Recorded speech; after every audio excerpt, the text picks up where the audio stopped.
Have you ever felt like you're on a treadmill, but for happiness? You're running and running, you're chasing that next big thing, the next purchase, the next goal, but you never actually feel like you're getting any closer to some kind of lasting joy? Well, today we're going to dig into exactly why that feeling is so incredibly common and how a really old philosophy might just have the answer to finally getting off that treadmill for good. I mean, really think about it. You work your tail off for that promotion, you finally get that new phone you've been eyeing, or you go on that amazing vacation you've been dreaming about. And yeah, there's this rush of excitement, right? A feeling of, yes, I made it. But what happens next? Pretty soon, that initial high just fades, and you find yourself right back where you started, already looking around for the next thing. It's a universal human experience, and believe it or not, there's a reason for it. Yeah, that cycle. The quick hit of joy, and then boom, right back to normal. It's the core of the problem, this loop that can make you feel like you're just constantly running in place. And it's this exact pattern that's had thinkers and psychologists scratching their heads for centuries. And you know what? This whole phenomenon, it actually has a name, the hedonic treadmill. It's the psychological explanation for why our happiness seems to have this kind of built-in thermostat, always bringing us back to our set point no matter what good or bad stuff happens in our lives. See, our brains are basically wired for balance, for equilibrium. So whether we win the lottery or have a really terrible day, our minds are designed to slowly pull us back to a baseline level of happiness. Now, this is great for keeping us stable, but it's also the very thing that stops us from staying on that mountaintop of pure joy forever. So let's break down exactly how this cycle works, step by step. 1, something good happens. Let's say you get a big raise. 2, you feel that awesome temporary spike in happiness. 3, you adapt. That new salary just becomes your new normal. And 4, you eventually slide right back to your original baseline of happiness, and now you're looking for the next thing to give you that boost. You're running, but you're staying in the exact same emotional spot. And we see this treadmill in action absolutely everywhere.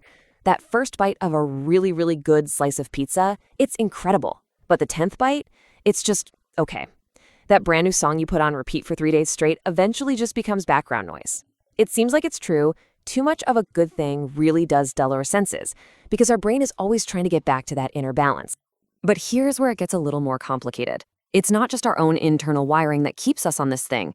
There are powerful outside forces, specifically what other people think and do, that can actually lock us into this cycle, convincing us to keep chasing stuff we might not even truly want. I love this analogy. Think about it like a poker game. If you just copy what another player is doing because they seem super confident or because everyone else is doing it, you're not playing your own hand. You're completely ignoring the cards you were dealt and your own unique position. And that, my friends, is a guaranteed way to lose in the long run. The same goes for life. So this really presents us with 2 very different ways to live. We can follow the crowd, letting our sense of who we are get pushed and pulled by whatever's popular at the moment, or we can choose to play our own hand, to live by our own rational principles and build a solid foundation inside ourselves. This is how you stop chasing what other people say will make you happy and start figuring it out for yourself. Okay, so if chasing pleasure and following the crowd is what keeps us trapped on the treadmill, then how in the world do we get off? Well, this is where the ancient philosophy of Stoicism offers a really powerful, really practical way out. It's all about shifting our entire focus away from chasing pleasure and toward living with purpose. And this, right here, is a total game changer of an idea. For the Stoics, happiness, or what they called eudaimonia, it isn't the goal itself, it's the byproduct. It's that deep sense of contentment you feel as a natural result of living a life of discipline and virtue and meaning. You don't hunt for it, you earn it through your actions day in and day out. So we're really faced with a pretty clear choice. On one side, you've got the treadmill, this constant, exhausting hunt for temporary highs that in the end just leads to imbalance. And on the other side, you've got the Stoic path, building lasting contentment through discipline and intentionally protecting that inner equilibrium. Now, this all sounds really great in theory, right? But what does it actually look like in the real world? Let's talk about some actual examples of how you can start to embody this philosophy in your daily life. Okay, take the practice of fasting. A Stoic doesn't look at this as just depriving themselves. No, it's a tool. It's like a voluntary reset button for your senses. By intentionally stepping away from the constant availability of food, you break your dependence on that easy, cheap pleasure. And then, when you finally do eat, your appreciation is just magnified 100 times over. You find this deep, profound satisfaction in something as simple as a piece of bread. The exact same logic applies to social rituals, like drinking.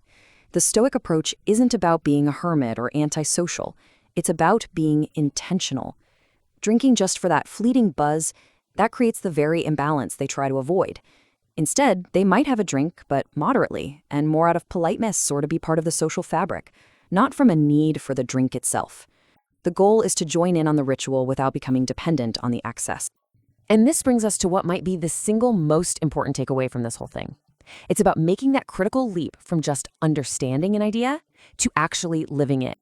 Because here's the absolute truth. Simply knowing what the hedonic treadmill is, treating it like some interesting academic concept, is, frankly, useless. The real value, the real transformation, comes from embodying this knowledge. It's about using this idea as a practical tool that guides your daily choices, turning philosophy from just an abstract idea into a real, concrete, lived experience. So I'll leave you with this question. Knowing what you know now, what is one small, intentional choice you can make today to actually practice this? Maybe it's skipping that second cookie to really, truly appreciate the first one. Or maybe it's putting your phone away to be completely present with someone you care about. How will you take one small step off the treadmill, right now, today? I want you to close your eyes for a second. Well, keep them open if you're driving. Right. Yeah, good point. But I want you to mentally transport yourself back to a specific moment. Okay. Think about the last time you bought something you felt like you absolutely needed to survive. Not food or water, you mean? No, that one thing. Maybe it was the latest smartphone with the slightly better camera, or a new car with that pristine leather smell. The missing piece syndrome. Yes. The idea that if I just get this one object, my life will finally click into place. Exactly. I had this so recently with a coffee machine. I spent weeks researching it. I watched hours of videos of Italian baristas pulling shots. Oh, I've been down that rabbit hole. It's a deep one. Yeah. I was fantasizing about how my mornings would look. Just me, the sunrise, and this perfect crema. I was convinced that buying this machine wasn't just a purchase. It was a lifestyle upgrade. It was going to fix your mornings. It was going to fix everything. And let me guess. You bought it, you unboxed it, you set it up. How did day one feel? Day one was euphoric. I mean, legitimately magical. I felt like I had won the game of life. Day two, still pretty great. But fast forward 3 weeks, and now it's an appliance. it's just the appliance that makes the brown liquid that stops me from getting a headache. The magic didn't just fade, it vanished. I'm back to being exactly as happy or, unhappy as I was before I spent the money. And that right there is the universal human frustration. Yeah. You were describing the new car smell fading away, but applied to your entire existence. Yeah. Why is the first bite of chocolate cake a religious experience, but the last bite is just calories? That is the question that keeps me up at night. Why does getting exactly what we want often leave us feeling so empty, or sometimes even worse shortly after? Well, you've just walked right into one of the most powerful and relentless psychological mechanisms known to science. It's called the hedonic treadmill. The hedonic treadmill. It sounds like a torture device you'd find in a philosopher's basement gym. In a way it is. It's the observed tendency of humans to quickly return to a relatively stable level of happiness, a baseline. A baseline. Regardless of major positive or negative events, you run towards the prize, you get the prize, you feel a spike of joy, and then the treadmill speeds up to keep you exactly where you started. And that is exactly what we're digging into today. We're doing a deep dive into a really fascinating and honestly kind of confronting set of sources. Yeah, these are not light reading. No. We're looking at excerpts from the literary works, The Stoic Diamond and The Stoic Samurai, specifically focusing on a dialogue about mastering this very treadmill. And what I love about these sources is that they don't just admire the problem. They don't just say, oh, well, life is suffering, good luck. Right. This is a strategy session. Yes, this isn't a philosophy lesson where we stroke our chins and talk about dead guys in togas. This is about hacking our own reward systems. The mission for this deep dive is to understand how we can use Stoic discipline to find actual sustainable satisfaction, something solid, rather than just chasing that fleeting sugar rush of pleasure that leaves us crashing an hour later. But I have to give a fair warning to you listening. The insights in the Stoic Diamond are, well, they're not what you usually hear in the self-help world. No. They're completely counterintuitive. Oh, absolutely. The source material basically suggests that if you want to feel better, you might need to willingly choose to feel a little worse first. Or less, at least. Or feel less, Right. It's about inversion. It's about realizing that the intuitive path chasing what feels good right now is actually the trap. So let's get into the machinery of why that happens. Okay, let's unpack this. Segment 1, the mechanism of the treadmill. The source material uses this term equilibrium. It seems to be the central villain, or at least the central force in this story. Right. Think of your brain not as a happiness engine, but as a thermostat. A thermostat. Its primary goal is not your joy. Its primary goal is your survival. And survival requires stability. It requires homeostasis. So like a thermostat in a house. If it's set to 70 degrees and it gets too hot, the AC kicks on. If it gets too cold, the heater kicks on. It's always trying to get back to 70. Precisely.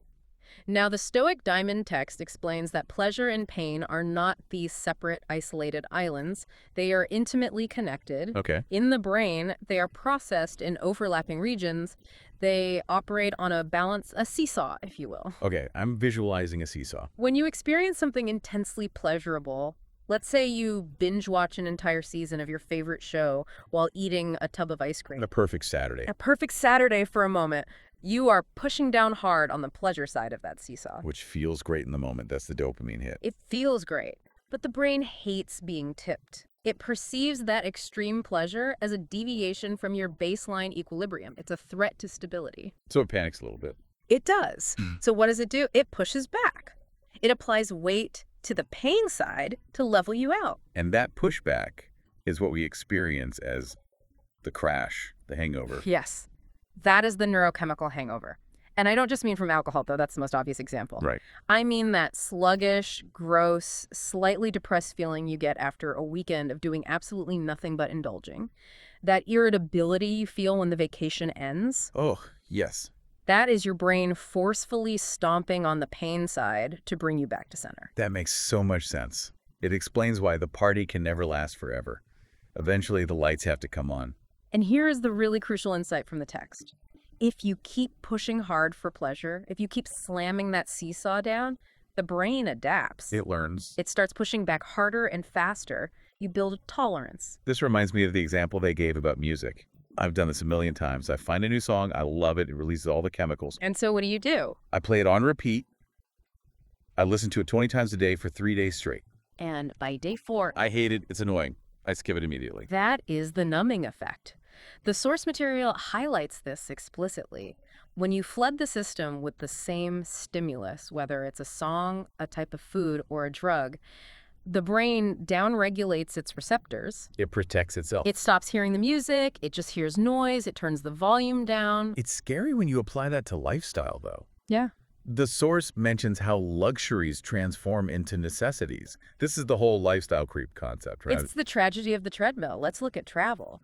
If you've always flown economy class, it's fine, it's cramped, but you get to your destination, it's your baseline. Sure. Then one day, you splurge, you fly international first class, lie flat bed, champagne, hot towels. You've arrived.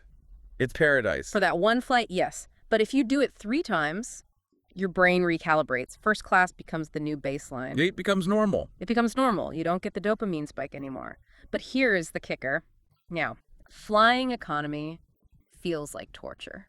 Oh, wow. It feels like a punishment. So you haven't actually gained the ability to be happier. You've just lost the ability to be content with what you used to have. Boom. That's it. You have increased your fragility. You've created more expensive, specific conditions that are required just for you to feel okay. You are now dependent on a higher level of input just to maintain equilibrium. So if we look at this analysis, it's a total paradox. The text points this out. And I think it's the catch-22 of modern life. What's that? The direct pursuit of happiness, if we define happiness as just feeling good or pleasure, actually makes happiness harder to achieve. Yes. The more you chase the high, the lower your baseline drops. Yeah. You are borrowing happiness from tomorrow to pay for today, but the interest rate is incredibly high. It's unsustainable. Totally. The source material is essentially arguing that we are trying to fill a bucket that has a hole in the bottom. And we think the solution is to pour water faster when the solution is actually to fix the bucket. Okay, so if the bucket has a hole and chasing pleasure is a trap that leads to numbness, what is the alternative? Because stop trying to be happy is a pretty grim bumper sticker. Well, this brings us to the Stoic pivot. This is where the source material shifts from diagnosis to prescription. Right, Stoicism and personal discipline. Now, I have to be honest, when I hear discipline, my brain immediately thinks of drill sergeant or punishment or just suffering. I think most people do, but the text frames it differently. Oh, so? It frames it as a shifting of the goalpost. The core argument in the Stoic Diamond is that happiness should never be the target. It shouldn't be the goal. No, happiness is a byproduct. A byproduct of what? Of living virtuously and doing meaningful work. This is a subtle but massive shift in mindset. Okay, unpack that for me. If you wake up in the morning saying, I want to feel good today, you are at the mercy of the treadmill. You are hunting for dopamine. But if you wake up saying, I want to do good work today, or I want to act with integrity today, that is something entirely under your control. It's rationality versus impulse. The source talks about the Stoic samurai, which is a fantastic image, by the way. It really is. Finding satisfaction in the doing of the work rather than the reward at the end. Let's break that down. Think about the difference between the sugar rush of eating a donut versus the feeling you get after you finish a really difficult workout or build a deck in your backyard. Oh, they're totally different feelings. The donut is instant, explosive pleasure, but it fades into guilt or, sluggishness. The workout or the manual labor. It's not fun while you're doing it. It hurts. You're sweating. But when you finish, How do you feel? you feel solid. Capable. You feel capable. Yeah. It's a slow burn. It's a quiet satisfaction. The quiet satisfaction. I like that. Exactly. The Stoics would call that acting in accordance with nature or virtue. It doesn't spike your dopamine in the same crazy way the donut does, so the brain doesn't slam the seesaw back down with a hangover. So it's more stable? It's more stable. Instead, it raises your baseline. You feel more resilient. It's the difference between fun and fulfillment. Fun is passive. Fulfillment is active. And fulfillment is resilient. If you rely on external pleasure, the car, the cake, the applause, you are fragile because those things can be taken away. Right. The car can crash, the cake runs out, the crowd stops clapping. But if you rely on the pride of your own discipline, the fact that you kept your promises to yourself, That's internal. that is yours. No one can repossess your integrity. That sounds great on paper. Be a Stoic samurai. Value integrity over donuts. But we don't live on paper. We live in a world surrounded by other people who are definitely not Stoic samurai. Not at all. They are running on the treadmill at full speed, and they want us to run with them. This is the social trap. And frankly, this is where the source material gets a little bit confrontational, which I love. It discusses opinions and social conformity. This part really resonated with me. The idea that we let confident but uninformed judgments sway our self-perception. It's the high school cafeteria. It's the classic high school peer pressure dynamic, but it never really ends, does it? We just trade the cafeteria for the boardroom or the neighborhood barbecue. No, it just gets more expensive. We mimic the lifestyle habits of those around us because we assume that if everyone is doing it, it must be the correct way to live. We outsource our strategy. We outsource our strategy to the herd. Agreed. Exactly. The source uses a poker analogy here that I thought was brilliant. Can we break that down? Yes, let's do it. Imagine you are sitting at a poker table in a high-stakes casino. You are new to the game. You look around and you see everyone else playing a certain way. Okay. Maybe they're betting aggressively on every hand, splashing chips into the pot, laughing, ordering drinks. They look confident. Naturally, you think, okay, that's how you play poker. If I want to win, I should do that too. So you start mimicking them. You start betting big on bad hands. Yeah. But, and here is the kicker, just because they are playing that way doesn't mean they are winning. You haven't seen their cards. And you haven't seen their bank accounts. They could be losing all their money. They could be terrible players who are just loud and confident. So applying that to life. Yeah. Just because society, the other players at the table, is obsessed with consumerism or constant stimulation or social media fame. Doesn't mean those strategies actually lead to happiness. In fact, it's the opposite. In fact, the data and the Stoic Diamond text suggests that the majority of the players at the societal table are anxious, indebted, stressed, and unsatisfied. They're losing. They are betting big on the hedonic treadmill and losing every hand. So why on earth are we copying their strategy? It's a losing strategy. That is such a powerful reframing.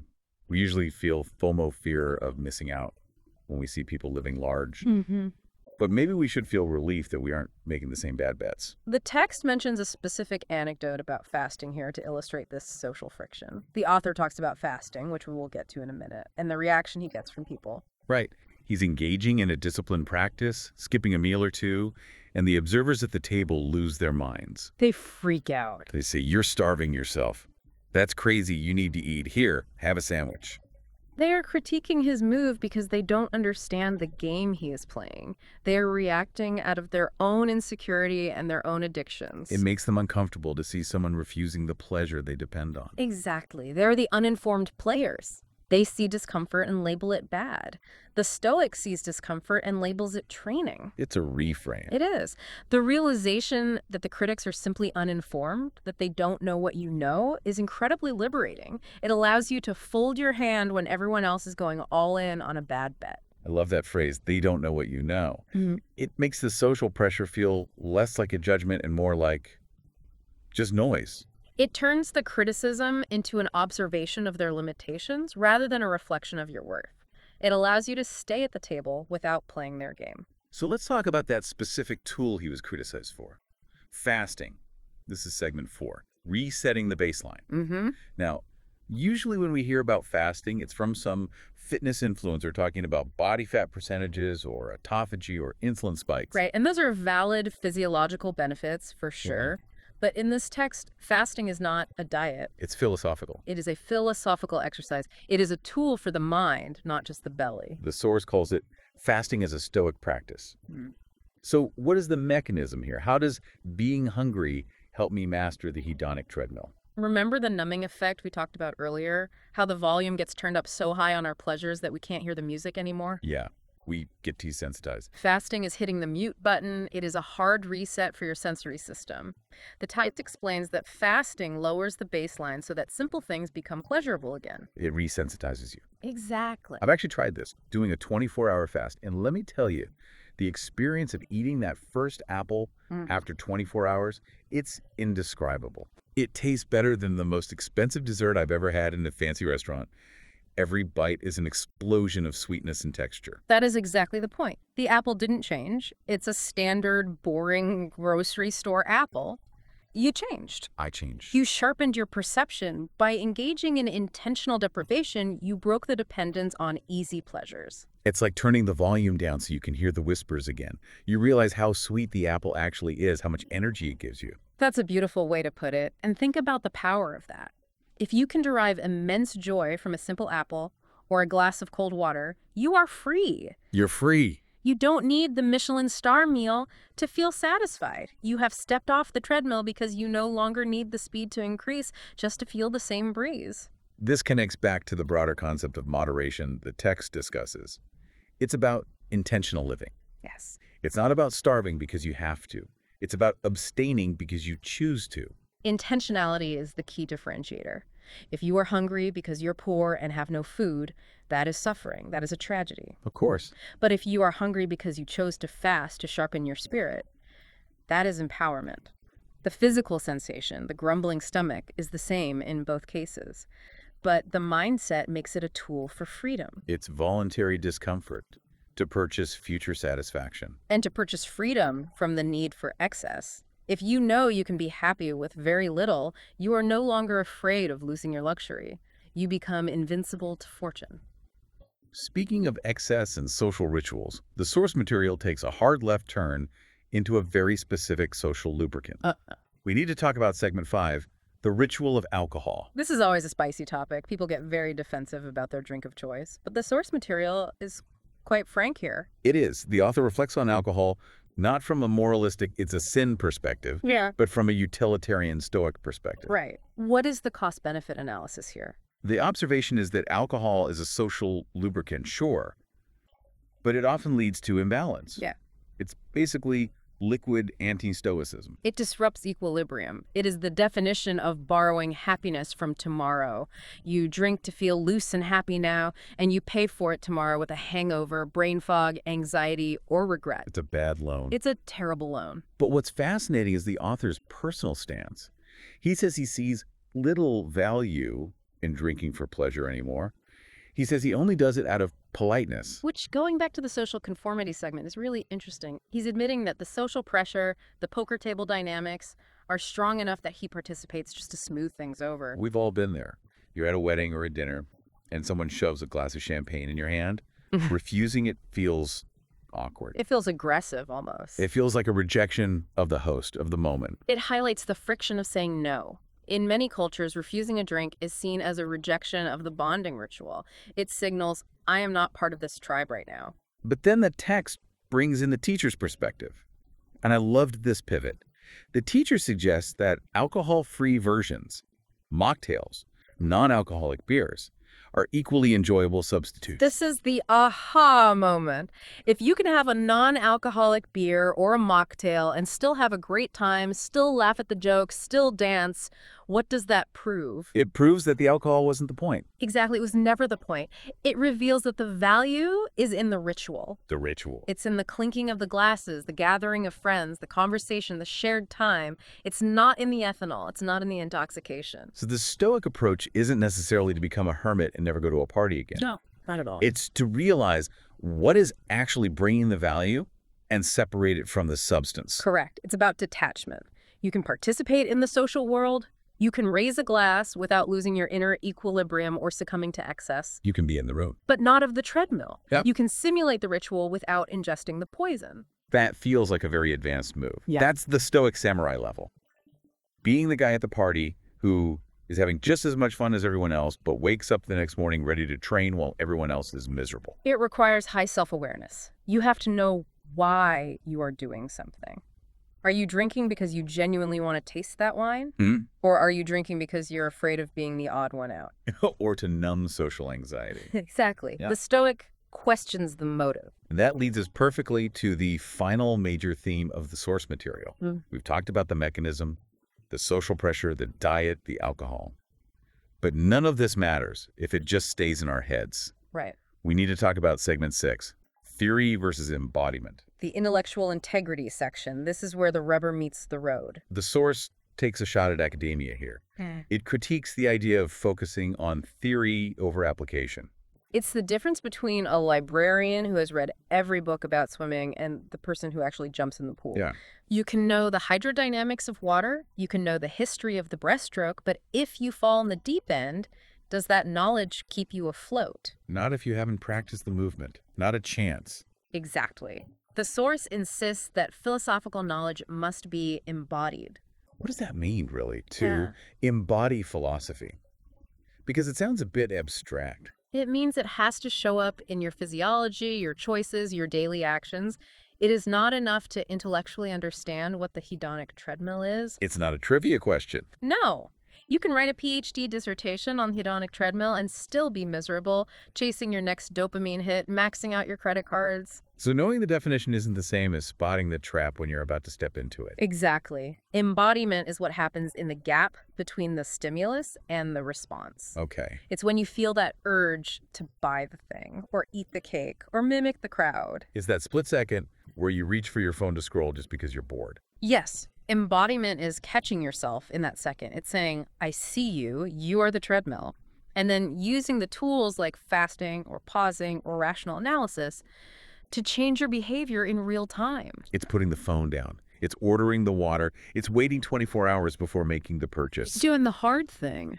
The text mentions that concepts should be tools for improving life, not academic abstractions. If your philosophy doesn't change how you live, it's just a costume. It's intellectual vanity. The Stoics, Epictetus, Marcus Aurelius, the samurai mentioned in the text, they didn't care about fancy words. They cared about how you acted when things went wrong. They cared about how you stood your ground when the world tried to push you. So the challenge for the listener, and for us, frankly, because I need to hear this too, is this. Okay. The host and expert in the text agree that the listener is likely smart enough to understand these concepts.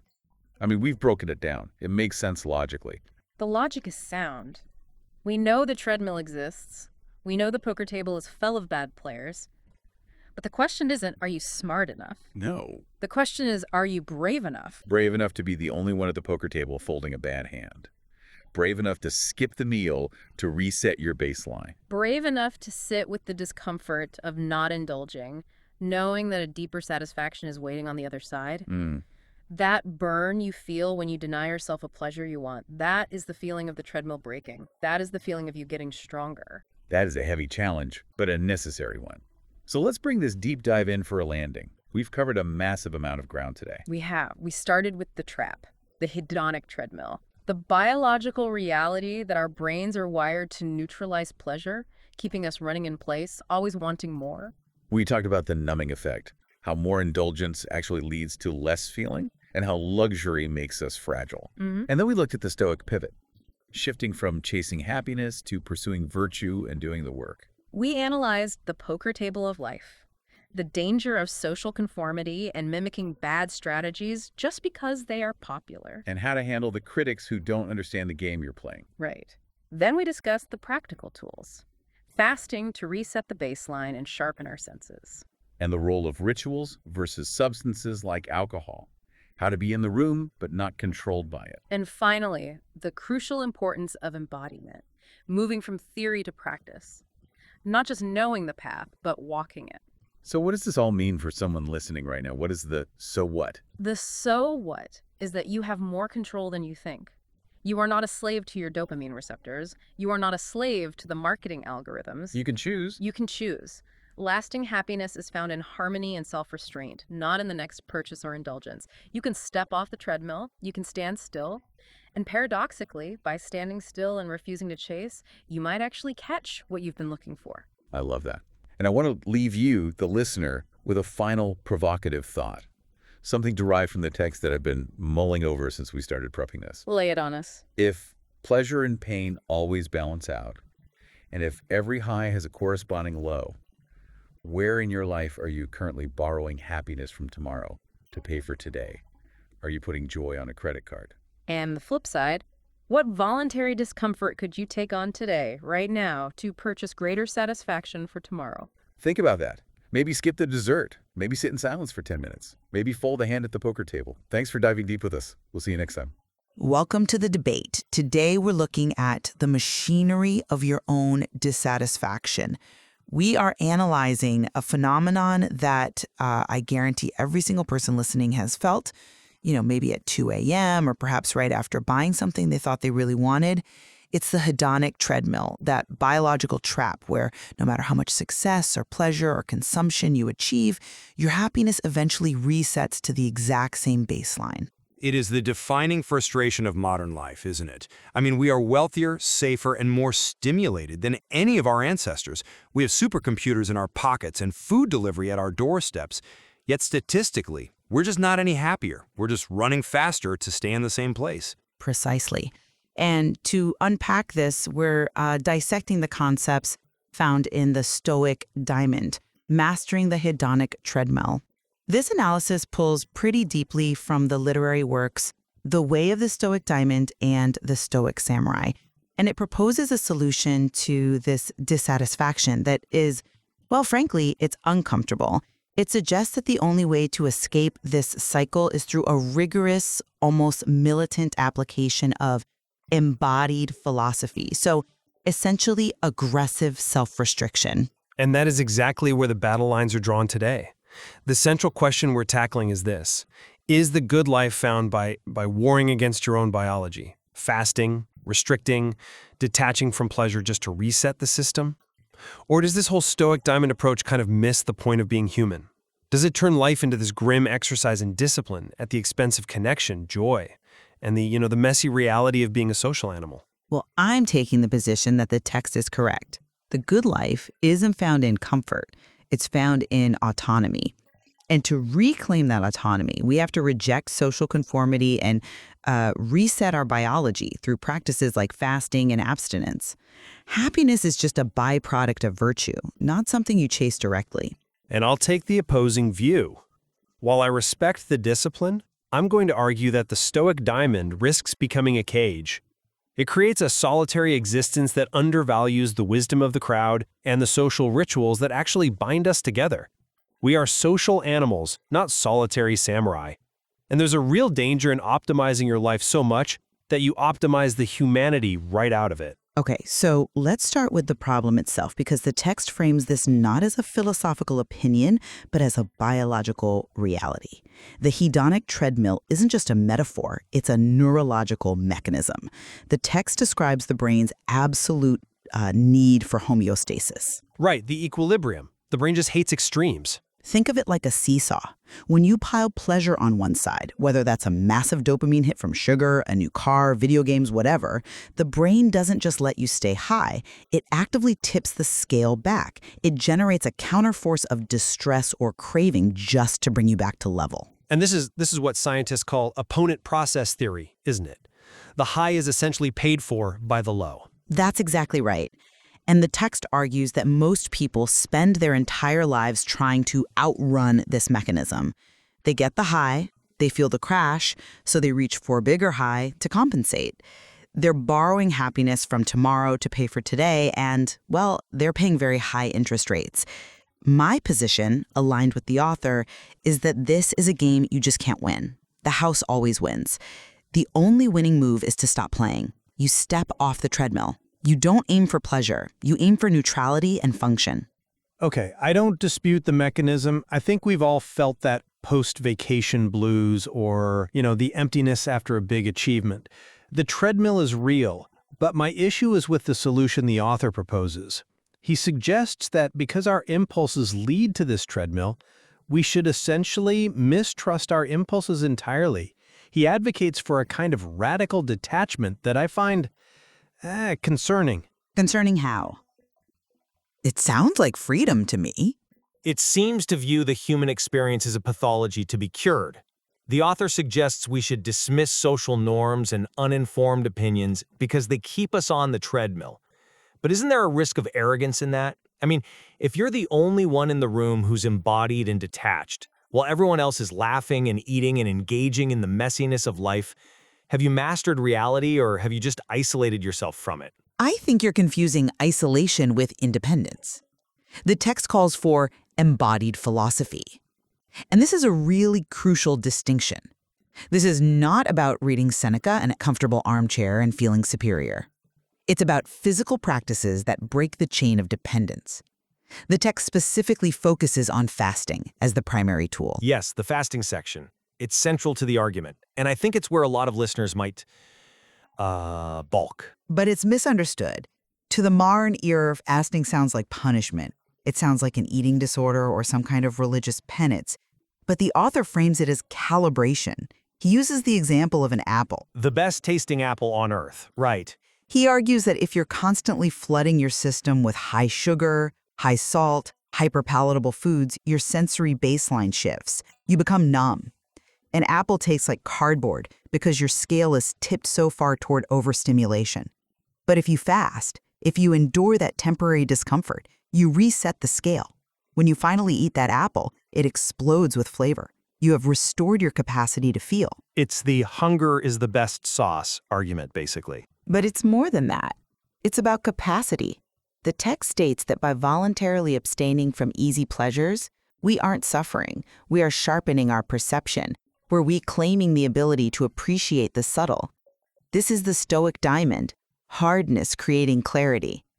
If you cannot say no to your hunger or your desire for comfort, you are a slave to it. The discipline creates the freedom. I see the logic, I do. And physiologically, yes, deprivation heightens sensitivity. But let's look at the implementation. The author frames this not as an occasional reset, but as a lifestyle, a constant state of calibration. And this is where I really push back. If I have to starve myself for 24 hours just to appreciate a piece of fruit, am I mastering my biology or am I just playing a mind game to manufacture scarcity where there is none? You're manufacturing gratitude. In a world of abundance, scarcity is the only thing that gives value. Or you're turning life into an endurance test. The text extends this beyond food. It mentions music. It implies that listening to music constantly acts as background noise that dulls the senses, suggesting we should restrict that too. Are we really going to suggest that rationing Beethoven or the Beatles is the path to a good life? That sounds incredibly joyless.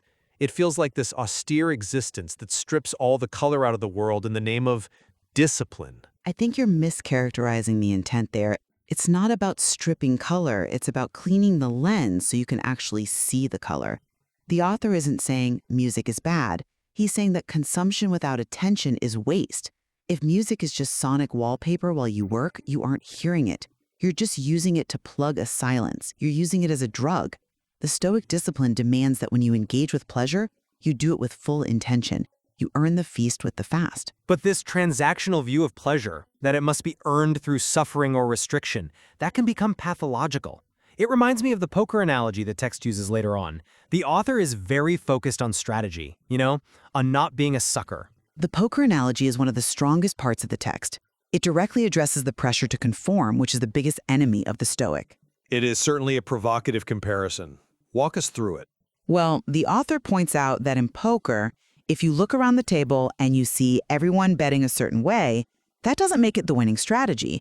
In fact, since the majority of players eventually lose their money to the sharks, doing what the majority does is statistically a losing bet. He argues that in life, the crowd is operating on confident but uninformed judgments. The herd is wrong, and I, the strategic player, am right. It is a very seductive narrative for anyone who considers themselves an intellectual. I'll give it that. But look at the scoreboard. Look at the rates of metabolic disease, debt, anxiety, divorce. If the crowd had a winning strategy for living, wouldn't the results be better? The text argues that we mimic bad players because it feels safe, not because it works. The Stoic summary looks at the results, not the popularity of the tactic. If everyone is eating themselves into obesity, the socially cohesive thing to do is join them. The smart thing to do is fast. But here is the fundamental flaw in that analogy. Poker is a zero-sum game. For me to win, you have to lose. I need you to be wrong so I can take your chips. Life, and particularly human society, is a positive-sum game. It's cooperative. Is it? Or do we just tell ourselves that to feel better about compromising our standards? No, it really is. We evolved to fit in because fitting in meant survival. If the whole tribe runs away from a bush, you don't stand there like a Stoic philosopher analyzing whether their judgment is informed. You run. That herding instinct keeps us alive. The author views social pressure as this negative force that corrupts individual purity. But social pressure is also what makes us polite, what makes us queue in line, what makes us hold the door for someone. It's the glue. The author isn't talking about queuing in line. He's talking about the fundamental pillars of how we live our lives. If I eat poorly because I don't want to make my friends feel bad about their choices, I am sacrificing my physical reality for a social illusion. And the text is brutal on this. Opinions are noise. The biological reality, the treadmill, the insulin spike, the dopamine crash, that is the signal. You can't cooperate with biology by ignoring it just to be nice. But opinions are also data. If 5 of my closest friends tell me I'm being rigid or that I'm no fun to be around anymore because I'm fasting from dopamine, they aren't just bad poker players. They are giving me feedback on my social performance. The text encourages a kind of deafness to this feedback. It creates a closed loop where the Stoic is always right, and anyone who questions his austerity is just unenlightened. And that's a recipe for loneliness. Loneliness or solitude. There is a difference. The Stoic is happy in his own company. He doesn't need the validation of the group to feel okay. But this brings us to the most contentious example in the text, where this friction between social ritual and internal discipline really comes to a head. We have to talk about the alcohol. Ah, yes. The discussion on alcohol, ritual, and politeness. This section was revealing. It felt like the author was trying to have his cake and, well, not eat it, but pretend to eat it. Let's look at the argument first. The author states clearly he sees no value in drinking alcohol for pleasure. He understands the mechanism. It disrupts the equilibrium. It borrows happiness from tomorrow. However, he admits to drinking occasionally. But, and this is the key, he says he does it solely out of politeness. Right. He creates a loophole for himself. He prefers the Stoic diamond of clarity. He cites his teacher, who suggests that alcohol-free substitutes are just as enjoyable if you aren't dependent on the buzz. The author engages in the ritual only so far as is necessary to not be rude, but maintains his internal detachment. He doesn't need the alcohol, he's just acting the part to maintain the social fabric. And that is where I find a massive contradiction. If the author is so committed to rejecting uninformed social conformity, why is he sipping wine he doesn't want just to appear polite? Because he picks his battles. He values the relationship even if he rejects the drug. He's prioritizing the person over his own preference in that moment. I'm not so sure. I think it goes deeper than that. Alcohol is a social lubricant for a reason. It lowers barriers. It signals vulnerability. It says, I am letting my guard down with you. When the author sits there, sipping politely but internally remaining perfectly equilibrated and detached, he isn't participating in the shared experience. He is observing it. He's acting. And frankly, it feels a little deceptive. Is it deceptive to be strong? If I don't need a neurotoxin to tolerate your company, isn't that a higher compliment? The text would argue that the author's approach is the more honest one. He's present, he's lucid, he holds the glass, he makes the toast, he engages in the camaraderie, but he does it with his faculties intact.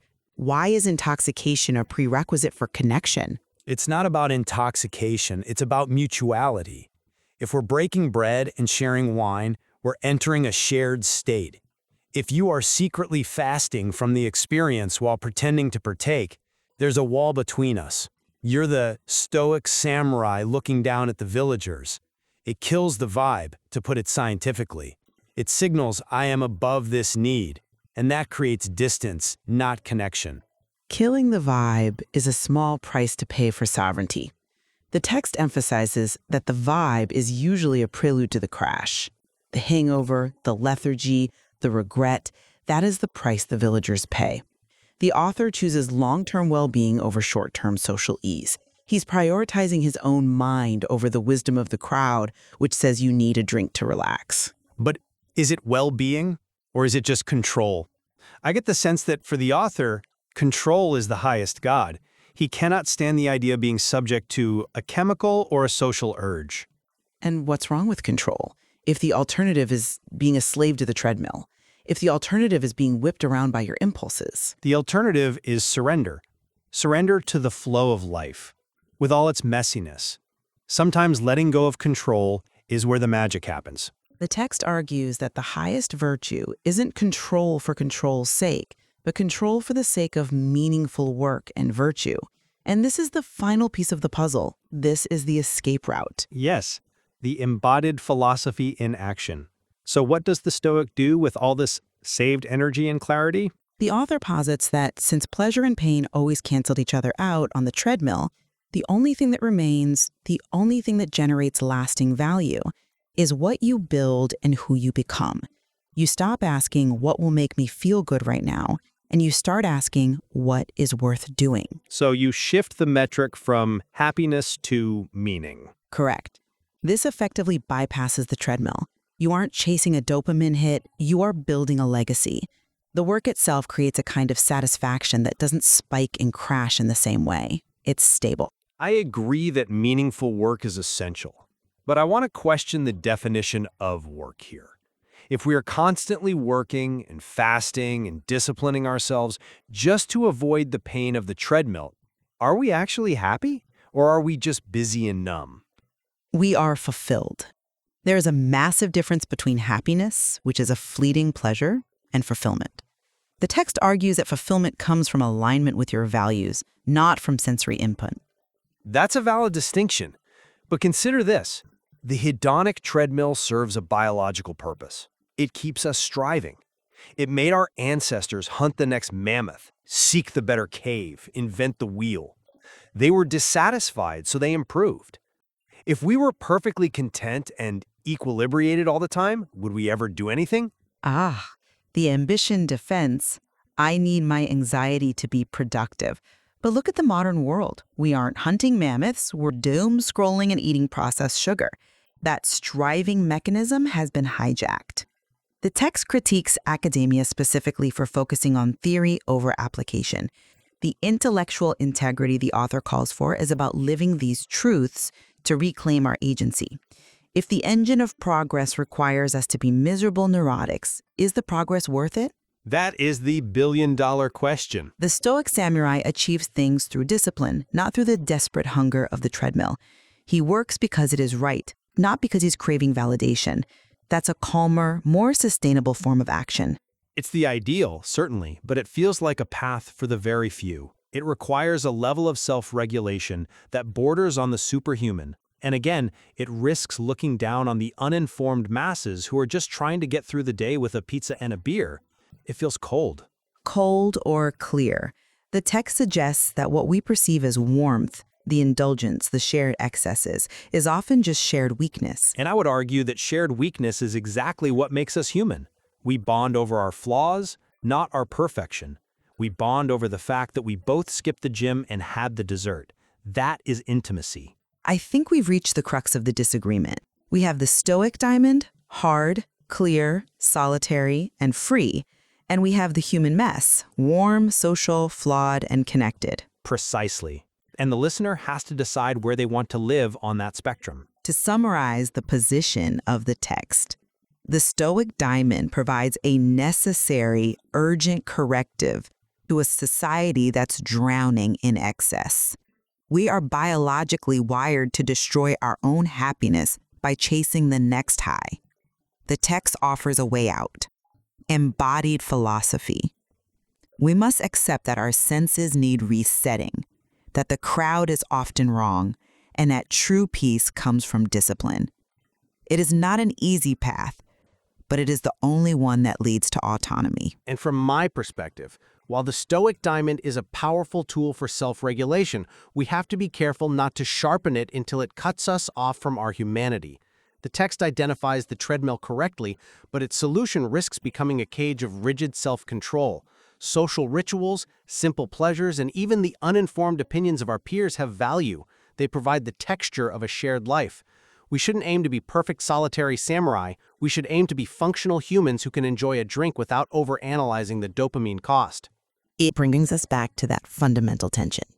Is the goal of life to transcend our biology, to rise above the treadmill? Or is the goal to make peace with our biology, to walk on the treadmill alongside everyone else, enjoying the view when we can? The text leaves us with the tools to choose. Whether you pick up the Stoic diamond or leave it in the rough is, of course, up to you. There is certainly more to explore in the material, and we encourage you to find your own balance between discipline and indulgence. Thank you for joining us on the debate. Until next time. Welcome. I'm waiting for my poker teacher. He will show up in a couple of minutes. I just want to introduce to you my 5 books, especially my last 2 books, because I could edit them. The first 3 still have to be edited. You can buy them. It's not recommended. I do the work of editing it to make it more pleasant to read. There's still some work to be done on my first 3 books. Let's talk about the last 2, book number 4 and 5, which are perfectly edited. You can buy them. I highly recommend both of them. This is my 5th book. It's called La Voix du Diamant Stoique in French. I write all my books in French and translate them into English. This is the English version, The Way of the Stoic Diamond, the English version. This is the German version of the same book, Der Weg des Stoischen Diamond. Here we have my 4th book, Un Samurai Stoic in French. The translation in English are Stoic Samurai. I didn't publish the German version until now, but I will as soon as I get the time to do it. Now we are going to have a chat with my poker teacher. We'll talk about different subjects, philosophic subjects, and we also will review a couple of poker hands, because this is what we normally do. Hello, Norman. How are you today? I'm fine. And you? I'm good, overall good. I've been resting. I've just had one meeting since our meeting last time. Everything else canceled. I feel like refreshed or reset in many ways. Why did you cancel? Because of the holidays, or did you just want to take some time off? Well, both, I guess. How come you didn't cancel my appointment? I don't know. It was the day it was on. It was on 23rd. It just happened that way. I remember we had like a super long meeting last time. We talked many things about the book you wrote, right? It's been a long time since I've taken some time off to rest, essentially. Not think about working. I feel like it was quite needed for me. Great. How do you manage opinions? What I call opinions. Do you get what I mean with that? Can you explain? The look that people put on you or their opinions. I can illustrate it with something I had to struggle with last week. I met somebody. We had a chat. I told her that I'm fasting. I tried to explain the benefits of fasting to her. She interrupted me and told me I'm an Epicurean. I will never fast. It sounds not important. The issue is, she told me that with such conviction that I was hesitating. I had to think about it a long time. I perfectly knew that when she told me that. She told me I'm an Epicurean. She said that with a lot of conviction. I knew perfectly well what she's talking about. She's making a big mistake. I knew that when she said it. Epicurus, his disciple, did very severe fasts. They tried to fast as much as possible for the longest period possible. With as little money as possible, they tried to survive for long extended periods. It's also true that philosophy school indulged in a lot of pleasures. They were smart enough to counterbalance them with more austere, rigorous life. I knew that she was just making up crap, trying to convince me that's how you should live and not everybody has to be Stoic. She doesn't realize that the school she is promoting, it wasn't all bad. Epicurean had a bad reputation. If you look, because we Stoics didn't believe in the expensive pleasures they were indulging in. We didn't believe in that. Because of that, it had a bad reputation. I perfectly know that it was a serious school of philosophy. They had moral and principles, and they didn't do a lot of meaningless stuff. Even their pleasures were somewhat limited.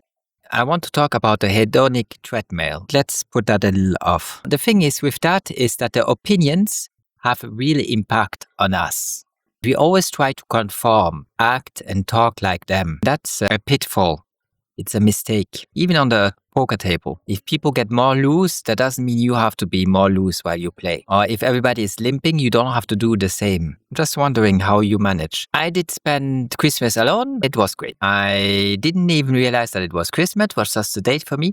If people around me didn't say anything, I wouldn't have saw the difference. The only thing that it really changed is I get food delivery.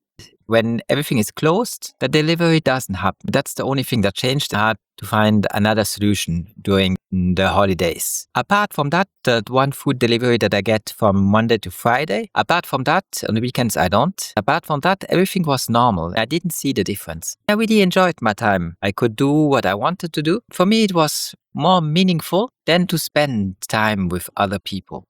Seneca asks the right question in his letters to Lucilius. He says, when everybody indulges in pleasures, what should we do? Should we do the same as they do? Or should we be more austere, practice more restraint during that period of time? He leaves the question open. He doesn't answer it. I always thought that showing more restraint when everybody indulges in gastronomic orgies or other earthly pleasures is the wise way to go. I always thought that. I didn't do it up until now. When my friends invited me, I went. It's one of the first times where I don't act as society expects me to act on a holiday. It's much better. I didn't want to drink any alcohol, get drunk, have meaningless talks. I wanted to do stuff that interested me. I could do that all day long. I was happy. It's just because, if I remember correctly, in our last meeting, you said that you didn't say opinions of other people are hard. Conforming to the crowd is something that is hard to resist. You talked about something like this. I don't remember exactly. I can think about it, tell you more precisely next time. That's why I'm asking how you manage opinions right now. One thing that comes to mind is that I remember one of the most tasty meals I've had. It was after a long fast, sometimes after being thirsty for a long time, then water can taste amazingly, refreshingly. Even if your friend is Epicurean, then it could still make sense.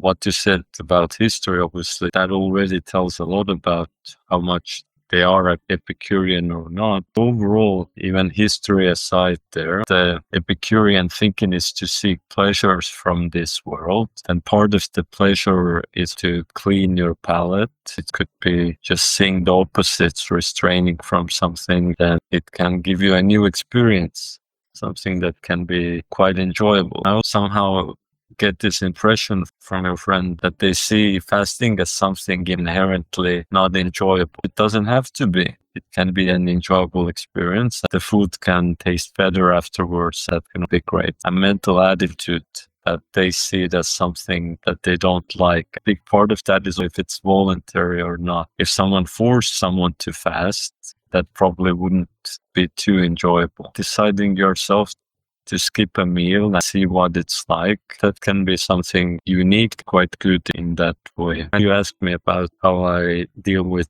the opinions. I just want to mention that thing that's quite interesting. A little side question is that, do you order the food delivery from a store or a restaurant? If it's from a store, like a supermarket, why do you prefer ordering to going to the store yourself? It's food that comes out of a kitchen. It is already pre-cooked. I only heat it in the microwave. It is very good because I get always vegetables, meat, or fish. I'll get a dessert with it or a salad. It is just very good for my health to have one good meal a day. I have to go way less to the supermarket and buy stuff because I actually like to go buy my stuff. I don't like deliveries too much. I just make that exception because for me it is worth it because it saves me time. I don't have to go buy all the ingredients, then cook them. For the second meal a day, I normally only eat rice, a soup. Something very easy. Just makes my life easier. In the past, when I lived as a couple with my ex-girlfriend who was a pianist, then I did all the cooking. For myself, I don't put too much time and effort into it. Okay. You want to talk about the opinions? You said a couple of things that were correct. I could, for example, since I do my intermediate fasts, there are days I don't even realize that I fasted for 20 hours. Then I tell myself, well, it's good that I only have 4 hours left before the 24-hour cycle is over. It's good if I eat something that I can keep the same cycle and eat at the same time. Then I start eating. Sometimes I don't eat for 20 hours and I don't feel hungry or the necessity to eat. Food tastes better. Food tastes much more rich, much more healthy, much better than before. Marianne, she's a very good cook. She's especially good with desserts. The rest is also really tasteful. She puts a lot of time and effort into making something really good. It's just as good as in restaurants, if not better, what she does. That's one of her qualities. But she always complains that the food has no taste. She indulged too much in her pleasures. That's why the food loses all his tastes. Because what she should do most once a day or once a week, she does every day, 2 or 3 times a day. You got too much of it. It's called the hedonic treadmill. When you get easy pleasures out of life, a lot of easy pleasures, nature doesn't like that. Nature wants you to be balanced. If you chase too much pleasures, that's dangerous. It's like if you chase too much dangerous situation. Nature wants to preserve you. Nature knows that if you indulge in too much pleasures, you won't last too long. It's like a fire that will consume you. It's quite impressive. If you immolate yourself, if you put yourself on fire, it only takes around 3 minutes.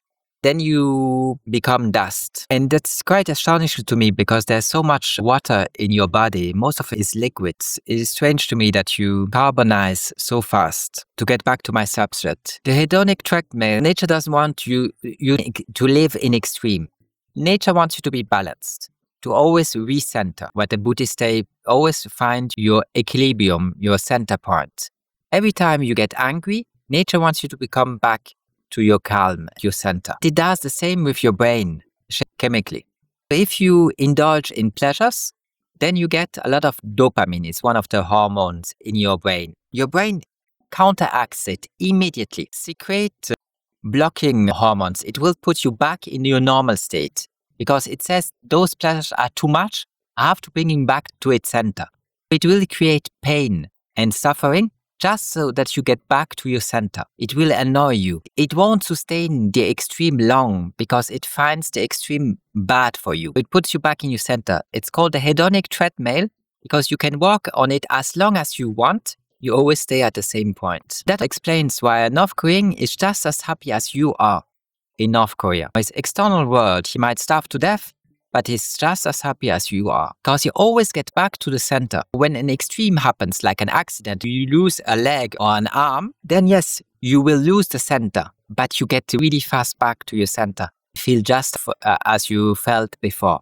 the hedonic treadmill. Nature will always put you back in your center position. The more pleasures you expose yourself to, the more your brain will counterbalance them, create artificial suffering in you. It's not a good idea to indulge too much in it. The Epicurean made a game out of it. That's why they indulged in a lot of pleasures. Then they went to very tough fast where they made competition who can survive the longest amount of time with the least amount of money. You can use that in your advantage. For example, one of the pleasures is classical music. When I don't listen to a long time to classical music, I feel strange. Something is missing for me.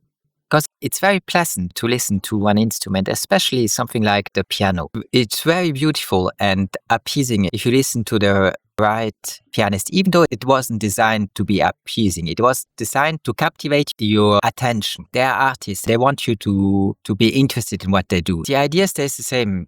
It is very pleasant. Since I listen a lot and I like playing, I played this morning, I played yesterday morning, I feel balanced when I start my day playing the piano because it has something to do with harmony. For me, it's a normal thing. Then I like listening to a lot of classical music. That creates a new center. With that, I create a new center. When the music suddenly disappears, it's like something is missing. And I want to play again. I want to hear again more classical music because I want to come back to my center. It's not that it gives me joy. Yes, I find it beautiful. It's not that it gives me joy to play the piano. It is just that it's my new center that I have created. Every time I stop listening to classical music or playing the instrument, I feel strange. I feel like something is missing in my life. Then I want to come back to my center. It's the same with everything. It's the same if you have kids or a wife or harem, a collection of expensive cars. If you take a lot of time with them, they create your new center. If the cars disappear, you feel like if something is missing, a leg. Your new center is having a smartphone on you. When you forget the smartphone, there's something missing in your life. You lost an arm. You want to get back to it. You can play with the hedonic treadmill. Adjust it to your liking. If you do it wisely for stuff that has some merit, you can do it for whatever you want. I think you can even do it for poker.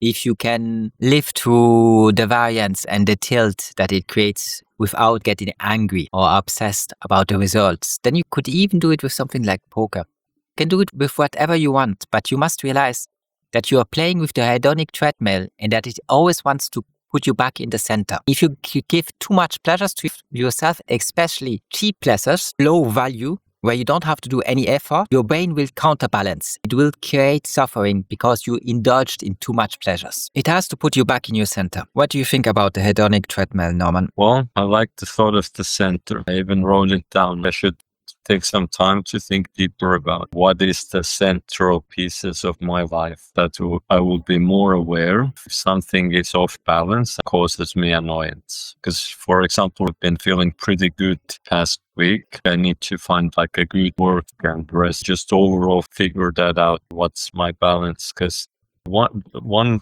type of balance is what you're used to. I agree with that. There's some things which, even if you do it a long time, if it's not natural to you, it's not going to be your real balance ever. There's some things where I'll have to look at some stuff that I might be doing that long term is bad for my overall balance. I found that quite interesting. With what you asked before about opinions, well, just sort of accepted that how people have a lot of different opinions, that people worry about that too much. I just worry about my own balance in that way. Just worry about what makes sense for me, what I like doing, thinking about something like that. You said something interesting.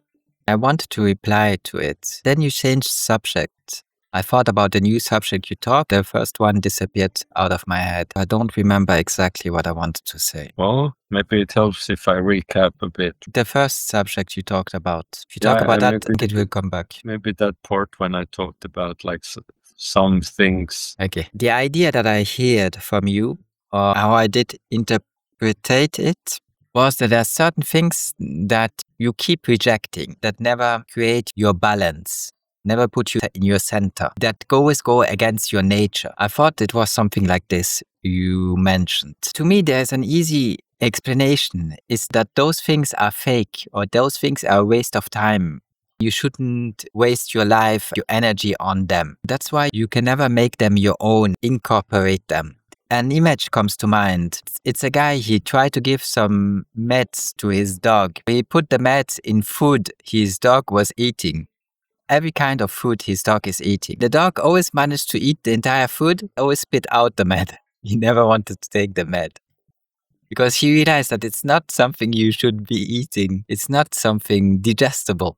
He always spit the med out. The rest he did eat. It went against his nature. For him was like a stone. You don't eat that. You just spit it out. It's a little like if I try to do stuff that I don't approve of, which a lot of people do in academia, then I could never adhere to it. It makes no sense to me. It's all artificial for me. Those people, they all starve to death if the state doesn't spend any money on them anymore. It's not a science that I want to learn. The best they can hope for is to become a professor or an assistant or to do something inside of academia. To me, it's all fake. I don't think any students would come and listen to them if they didn't have to because they want to get a diploma. To me, it sounds artificial. I don't agree with how they teach or how they talk or how they analyze stuff. I could never make it my own. I could never be like them, talk like them. That's why the academic sphere would always reject me. There are three things that I appreciate in life. One is critical thinking. The other one is analytical thinking.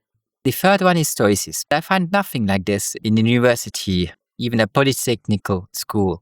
I don't find that at all. To me, it has no value, no interest. It doesn't captivate my opinions. When I talk about hedonic treadmill, that people like Schopenhauer have talked about that. Yes, they were part of the intellectual of their area and they had access to academia, probably. But they went a little beyond what their peers told them. It is not enough to be able to tell me what a hedonic treadmill is. You have to use that knowledge and make something out of it so that your life improves, just as I try to do with fasting and making my life better.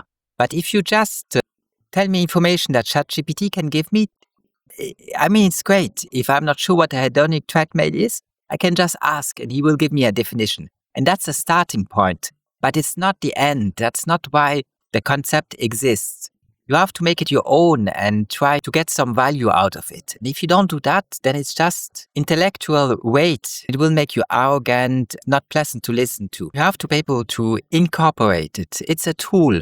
You have to use it. Unless you can show me how you use it, what you do with it, it is meaningless intellectual garbage to me. I like that thought, making it more alive that way, embodying it like that. If you learn something, thinking about how you could incorporate it within your own philosophy, your own mindset, your own habits, your own stuff you do, whether it's fasting or whatever people do. I like that thought. The difference between me and an Epicurean is that I don't think you have to do anything for happiness. It isn't in indulging in pleasures that you will find happiness. It is just by living a virtuous life. By that I mean by doing stuff you appreciate, you think have some value. If you do the right thing over and over, happiness will appear, even if you don't chase it. It will naturally appear. It comes back to the hedonic treadmill. Because the hedonic treadmill will put you back to your center. From there on, you can find happiness. For example, if I live in a forest with a lot of wood around me, I did build my own shelter with that wood, my own little home. I will find happiness by chopping wood around me, using that wood. If I do it long enough, it will create my happiness. Even if happiness isn't in the act of chopping wood, it will just appear. If I can survive in the wilderness, if I can manage my resources correctly, I will find happiness. The happiness is not in surviving in the wilderness or in the resources around me. It is just by having a virtuous life and doing it over and over again. Then it appears like a flower in nature. It's just something you get on top of behaving as you're supposed to behave. That's really normal. It is actually really hard to do the opposite, to behave irrational, to indulge in a lot of pleasures. That is really expensive. It takes a lot of energy. Just doing what you're supposed to do is natural. It is all around you. Once you do it honestly. You try to find meaning in it. You try to improve it.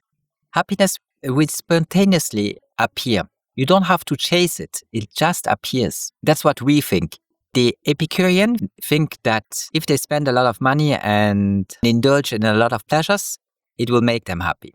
Then they're not sure, so they start fasting a lot. Happiness is good center and balance. I like to think in this way. I feel like people think very short term. Let's say we take drinking alcohol. They just think about the start of alcohol. When I think of drinking, I try to think of it the whole way through. How alcohol goes out of your body, how you have to process it, how do you feel later on. Then if you take it as a total thing, then you can say if it's something you want to engage in or not. Happiness is something that is like the sum of that. It's that center concept, that balance. I'd rather feel like overall this happiness or joy all the time than having these very strong happy moments and having very deep sad depression in that way. It's balance there. I'm sorry to add it once again.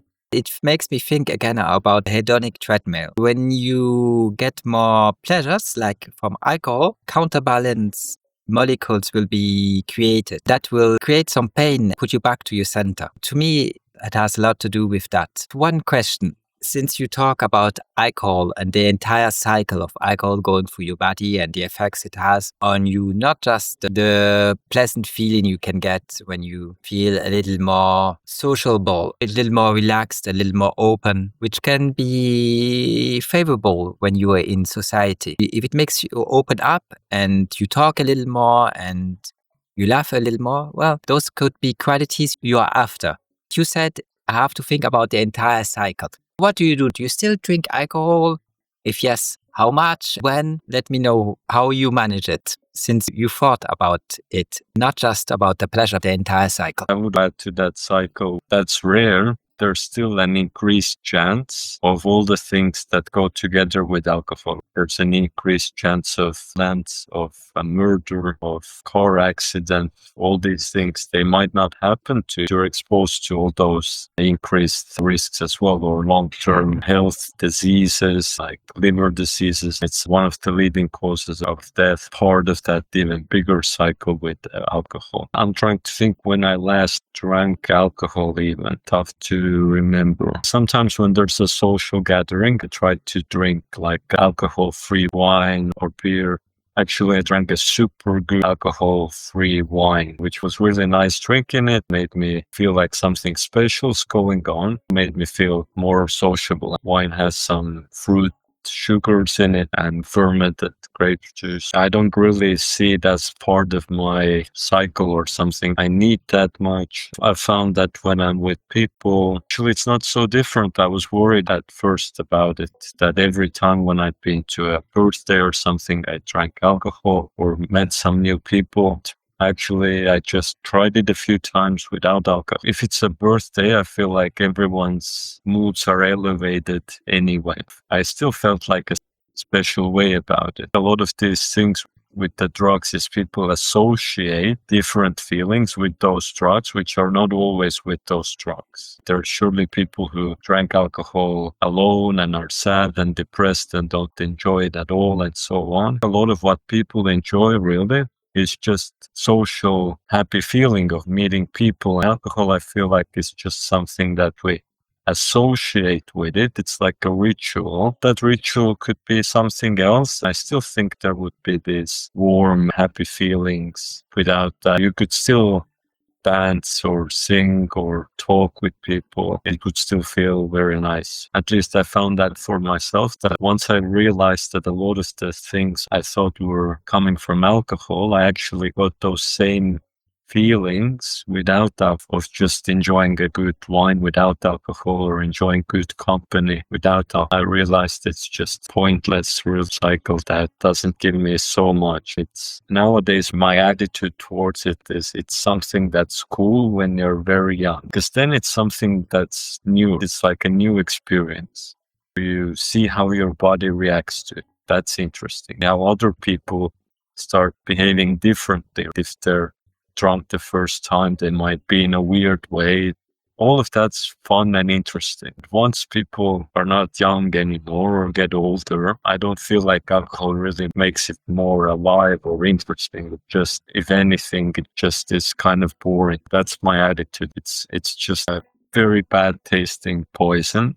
That's all in all just kind of boring. If you ever drank like very high concentration of alcohol, whether it's vodka or there's even like an 80% version of some alcoholic drinks where you really taste the alcohol taste of it, separate that from the taste of a drink, then there's nothing tasty or nice or great about alcohol. It's been many months, and sometimes if someone offers me a drink, I'll taste drink. I remember I drank one beer during the summer, which my friend made. He himself made his own beer, essentially. I just drank it for the experience of it. It wasn't something I was interested to do all the time. It just people off center and makes them worse. That's my attitude to that. I remember there was last time was the last day of August. That beer I drank somewhere at the early summer. And then there also was a birthday where I drank like one shot of alcohol, really only one. There was one event, like the last day of August, when I went to a concert that night. I drank like unlimited. I gave myself like a free pass to drink as much as I could. Overall, even to that experience, it would have been better if I had not drank alcohol. I guess I was seeking for a different mindset or to be more relaxed or something like that. Looking back, I just felt very bad the next day, which is with the cycle. I think the whole next day I was like a vegetable. And then even one day later, I still started to feel a little better. The night as well, it would have been enjoyable without it as well, where I would have just danced and talked to people. Once someone's drunk, it all gets mixed up. At some point, you just have a natural urge of wanting to hydrate yourself. When you're drunk, you drink more. There's been occasions like that. Maybe I've gotten drunk that in the last 6 months. That was like that one time I was really drunk in that way. How about you? Last time I drank alcohol was on my birthday because Marianne did invite me. They opened a bottle of wine. I thought it would be not polite just saying I don't want to touch it, forget about it. Especially as it's like part of a gift. Drink it yourself. I thought I couldn't say that. That's my rule. That's how I live. I only take it if somebody offers it to me because for him it's a special occasion. Not for me. My birthday is not a special occasion for me. It's just the same thing as Christmas or New Year. Just a date on a calendar. It has no meaning to me, other than the meaning you want to give it. For me, it's just a date in a calendar. It doesn't matter if that date changes. A lot of people give a little bit meaning to these things at the same time. That creates that meaning. Same with your birthday. Your friend made it special in that way. That's how the meaning gets created for these days. If that's her way of celebrating that moment, then I won't make a huge story about it and reject her offer and behave antisocial. The second question is, when was I drunk the last time? That many years have passed, I don't remember. The difference between me and most people, I don't say that because I want to brag. I don't think it's something to be proud of. In the past, when I was young, I could drink a lot of alcohol.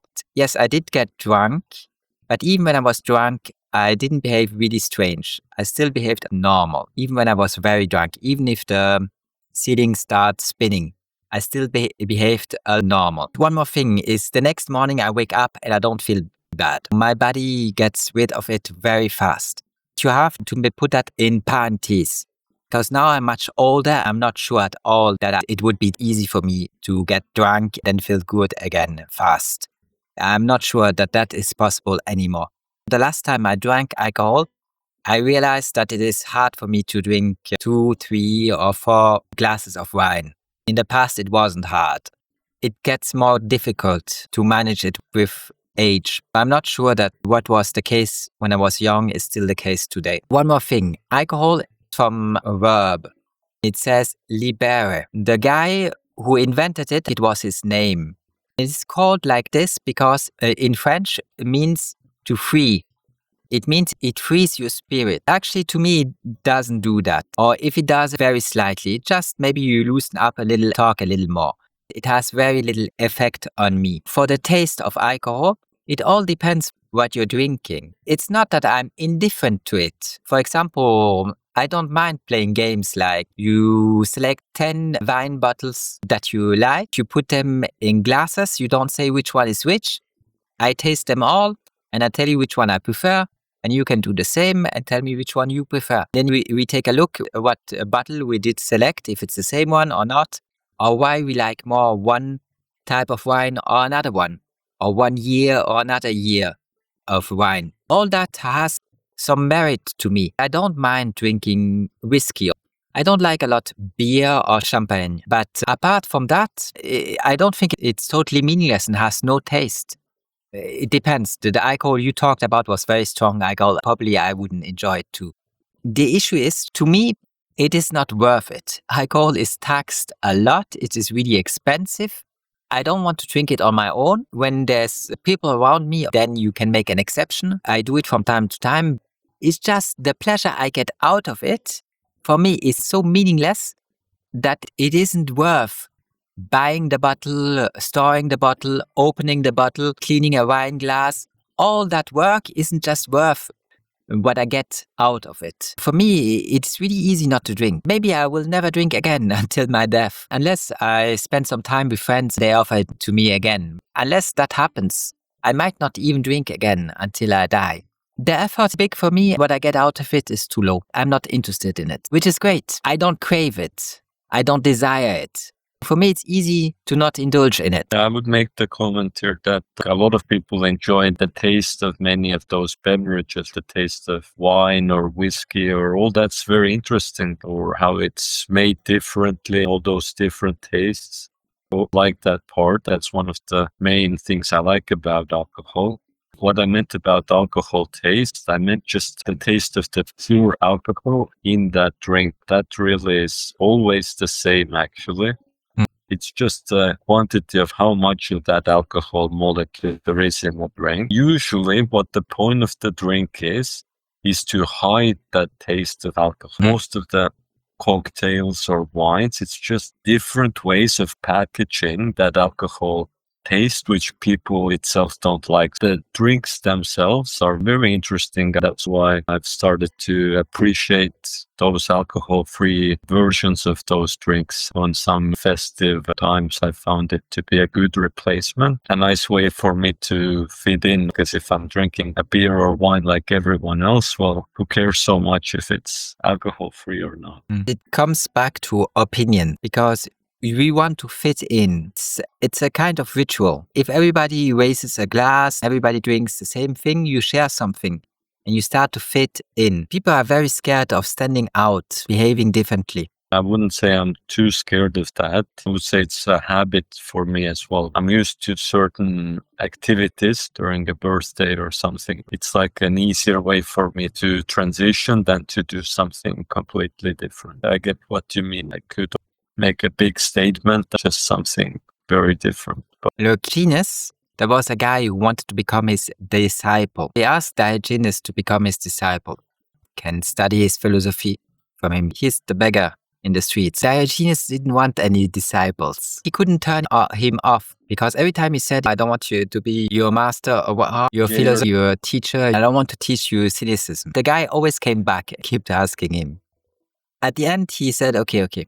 If you do that, you'll become my disciple. He asked him in the middle of town where everybody was selling and buying stuff to stand in the middle of the place, in a very crowded place, with some flowers on his head, as long as possible. He did that for a couple of hours and he just watched him. Everybody made fun of him because he was standing there with some flowers on his head until he did break, ran away because he couldn't endure it anymore. That was the end of the story. He didn't become his disciple. He just wanted to see how long he can bear it. The mockeries, how people would behave with him if he does something ridiculous. It's really hard. You expose yourself to see people despising you and mocking you, even getting violent against you.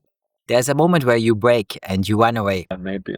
Okay, Norman, thanks for the discussion. It was really interesting. Will we take a look at some poker hands, or what do we do today? We've been working on combinations. I did pick a tournament. some fresh hands. We can take a look. Would you like to Right. start with this hand, ace-9 suited, 4-9 offsuit? Let's start here with this hand. Okay, I call this. Ace-9 suited is quite a strong hand. Can I just call with 22 big blinds left? I can try. What do you think? I feel too. Already we both agree it doesn't look great. Why doesn't it look great here? What's the main reasons that it's not so great here? Because under the gun 1 did raise and 2 did call. That's not great. Under the gun 1 is already low stacked. There's a risk of him going all in. Ace-9 suited is not a weak hand. It's not amazing too. We should be very prudent, not get involved in big pots. Yeah, already against them it looks dicey. How does that factor in that there's 4 remaining players? Is that the good news for you or bad news? It's bad news because any of them can raise or go all in. It wouldn't be nice. For example, player 4 is around 14 big blinds. There's a risk he goes all in, and he's on the button too. What about Player 3, he has 3 big blinds. A little dangerous. 11 big blinds. That's a little dangerous. 11.5. Exactly. I mean, these sorts of stacks, people really like to go all in if they have a pair or an ace and stuff like that. It can happen quite often. There's many things that can go wrong here. I would say this is one rare spot where I wouldn't actually mind if you folded. It just seems like it's difficult. There's 2 early position players. Already, player 7 could already have like ace-jack, for example. Very tough to beat if he has ace-jack or ace-10. Could already be possible. It's a very nice suited, good ace. I would certainly call it later position. Let's say you were player 4's position. There was only like player 5 who has a lot of chips. He won't go all in most likely. Player 6 with a little more chips. Or if you were big blind or small blind, then for sure I would call this. Here, early position, it's normal to call this. I would say it's close to a fold. I see some arguments to a fold. These 2 big blinds seem quite nice to save. These players with 11, 13, even the player with 17, to be fair, it's just they can often go all in. Even a flop's not a guarantee here. We're not sure we see a flop. If we see a flop, I would be worried on any flop really, other than if you flop like 2 pair or better. If you just flop 1 pair, I'd still be worried with all those. It probably will be, if it goes to a flop, it will likely go to the flop with like 5 or 6 players. If it doesn't go to the flop, then we're put in a bad spot. Tough hand. I want to correct one thing here with positional accuracy, because you said we're up against under the gun.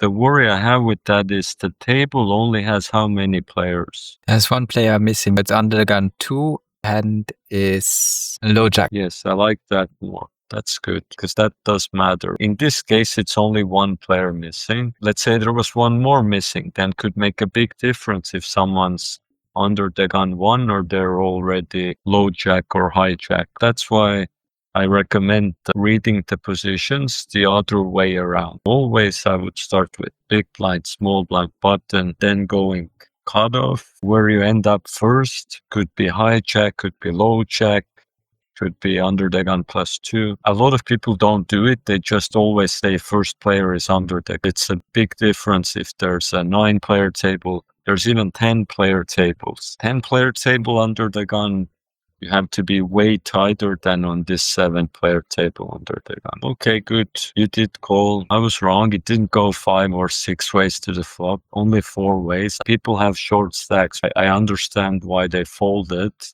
They're thinking of more like all in or fold at this point, player 3 and 4. And player 5 could have had a very bad hand here. 4 ways still. Good news is you're in position with ace-9. Okay, let's see what happens. All right, great. We flop something, we face a shove. I feel like it's the hand I've seen. I remember talking about something similar where I said it's a shove. We talked a little about whether it's a shove, then how the opponent would never fold. I think you folded. I was quite happy with that. Let's see if you did fold. Great. We had this hand actually. We might. Let's carry on. It's another one of these where queen 9, we would want to limp. Again, we're a bit early. What position are we in? We are cutoff. We are the cutoff, exactly. There's 3 more to go, and 2 of them have stacks to go all in with. Queen nine's not a very good hand. I'm okay with your fold here. Let's see how the hand played out until the end. Okay, fair enough. We can only thing I would call just that player 5 bets and wins. Often it happens in this way late in tournaments that if someone has a chip lead, the other players are in preservation mode. You get a lot of folds later in a tournament with the big stack, essentially. That it's not surprising player 5 won this hand because less pressure for them to bet than other players. Okay, ace, jack. It's a good spot to discuss what are we going for here. Are you going for the 4.5 big blinds or are you going for double up? What's the thing we're going for here? 1.5 big blinds.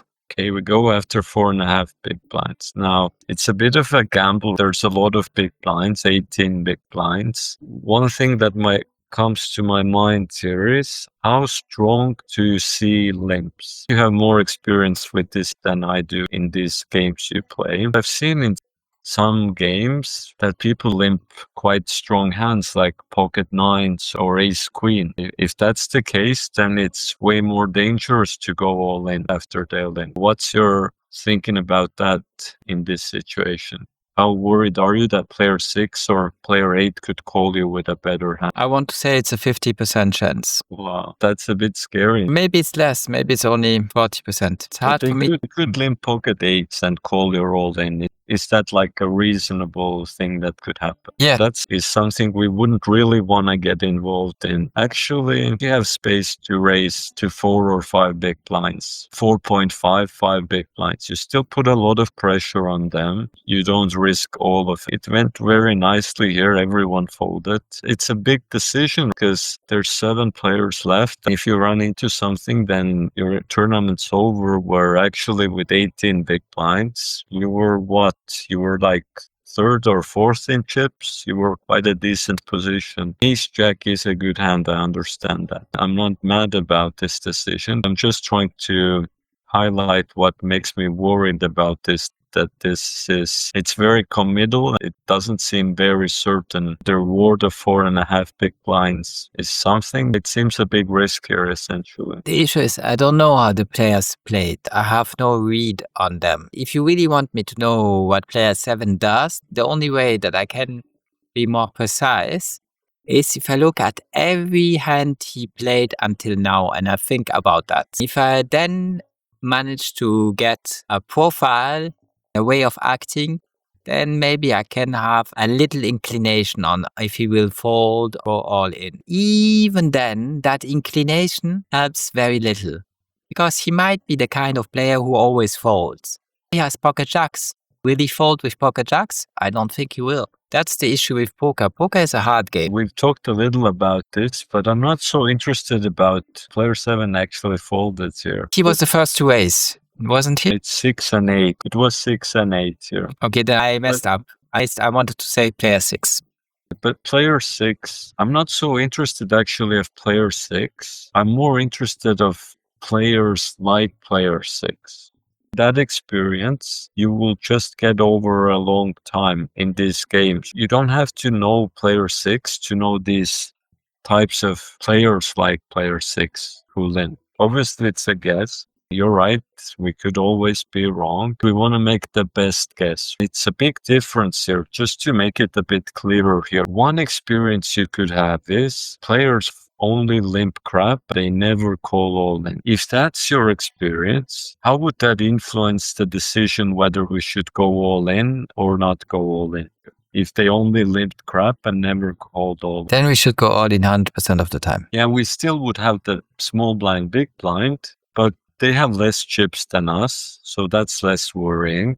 And also there's only 2 of them. Then yes, I think it would be clearly good here to go all in, because we would already have a lot of certainty about these players folding. If your experience would be, let's say, that if players have only 20 big blinds, then maybe they limp early on a lot when they have 100 or 70 big blinds. When they have just 20 big blinds, people limp very strong hands. Like their average hand is queen jack or ace 10. They could also have jacks or ace king. If you see that a lot, not this tournament, not player 6, but overall, that you see a lot of limping with ace king and ace jack, and you see very little limping with crap hands, then the conclusion would be, would that influence conclusion? If your overall experience would be that people limp quite strong hands if they have 20 big blinds, Then I must be careful. then you must be careful, and probably all in would be too much then. Because then we would look at their one big blind as a raise, actually. We would look at it as a raise from a kind of even a tight range, tight raise. Then we'd have to think about if it's really worth to win 4.5, if they could have pocket queens or ace king or even pocket eights. This sort of experience, which is, it could be a bit of both. It's something that I would try to take into consideration. In those two extremes, what do you think is more likely? That these players have hands like pocket sevens, ace 10, king queen, queen jack, or it's more likely they have like ace 3, 10-8, 6-5 suited, or it could be both. It's tough to say. I don't know, Norman. I'm a poker coach. I should know. But- The issue is that I found that every poker site is a little bit different, and also every level. Unfortunately, you're my only player who plays on Bet Online. I have never played on Bet Online. I don't know anyone playing on Bet Online. You're all my experience for Bet Online. That's all right, Norman. I'm sure you try to explain it to me rationally. Your decisions are based on rational stuff, your experience of the game. There's a moment when you sit at a table, you have to decide, do I do my all-in with ace-jack offsuit or don't? Yes, there are rational things that go through your mind. But it's also a feeling. As you said, you gave me the two examples of players I could be facing. If you think it's more one or the other, you adapt your behavior. It's a feeling you get at a moment. At least that's how I conceive it, even if that feeling is based on a rational stuff you can explain. What do you think about that, Norman? Do you think it's all wrong and it is just math? It makes some sense. You do realize this, right? That in the decision, when you have like your 10 seconds to make a decision, then it's going to be very instinctive, some of these decisions. I do recognize these things. That's why we take this deeper time in our lesson to look at these hands, that we have thought through these thoughts, which could make it quicker in game. That's part of this deeper analysis. I still try to pay much more attention to other people. One trick that I use is somebody limps, I say one big blind. When somebody puts 3 big blinds off the table, I force myself to say mentally or even to say it out aloud, 3 big blinds, just to make sure that I just did pay attention. Because if I don't do that, I might be daydreaming about something else.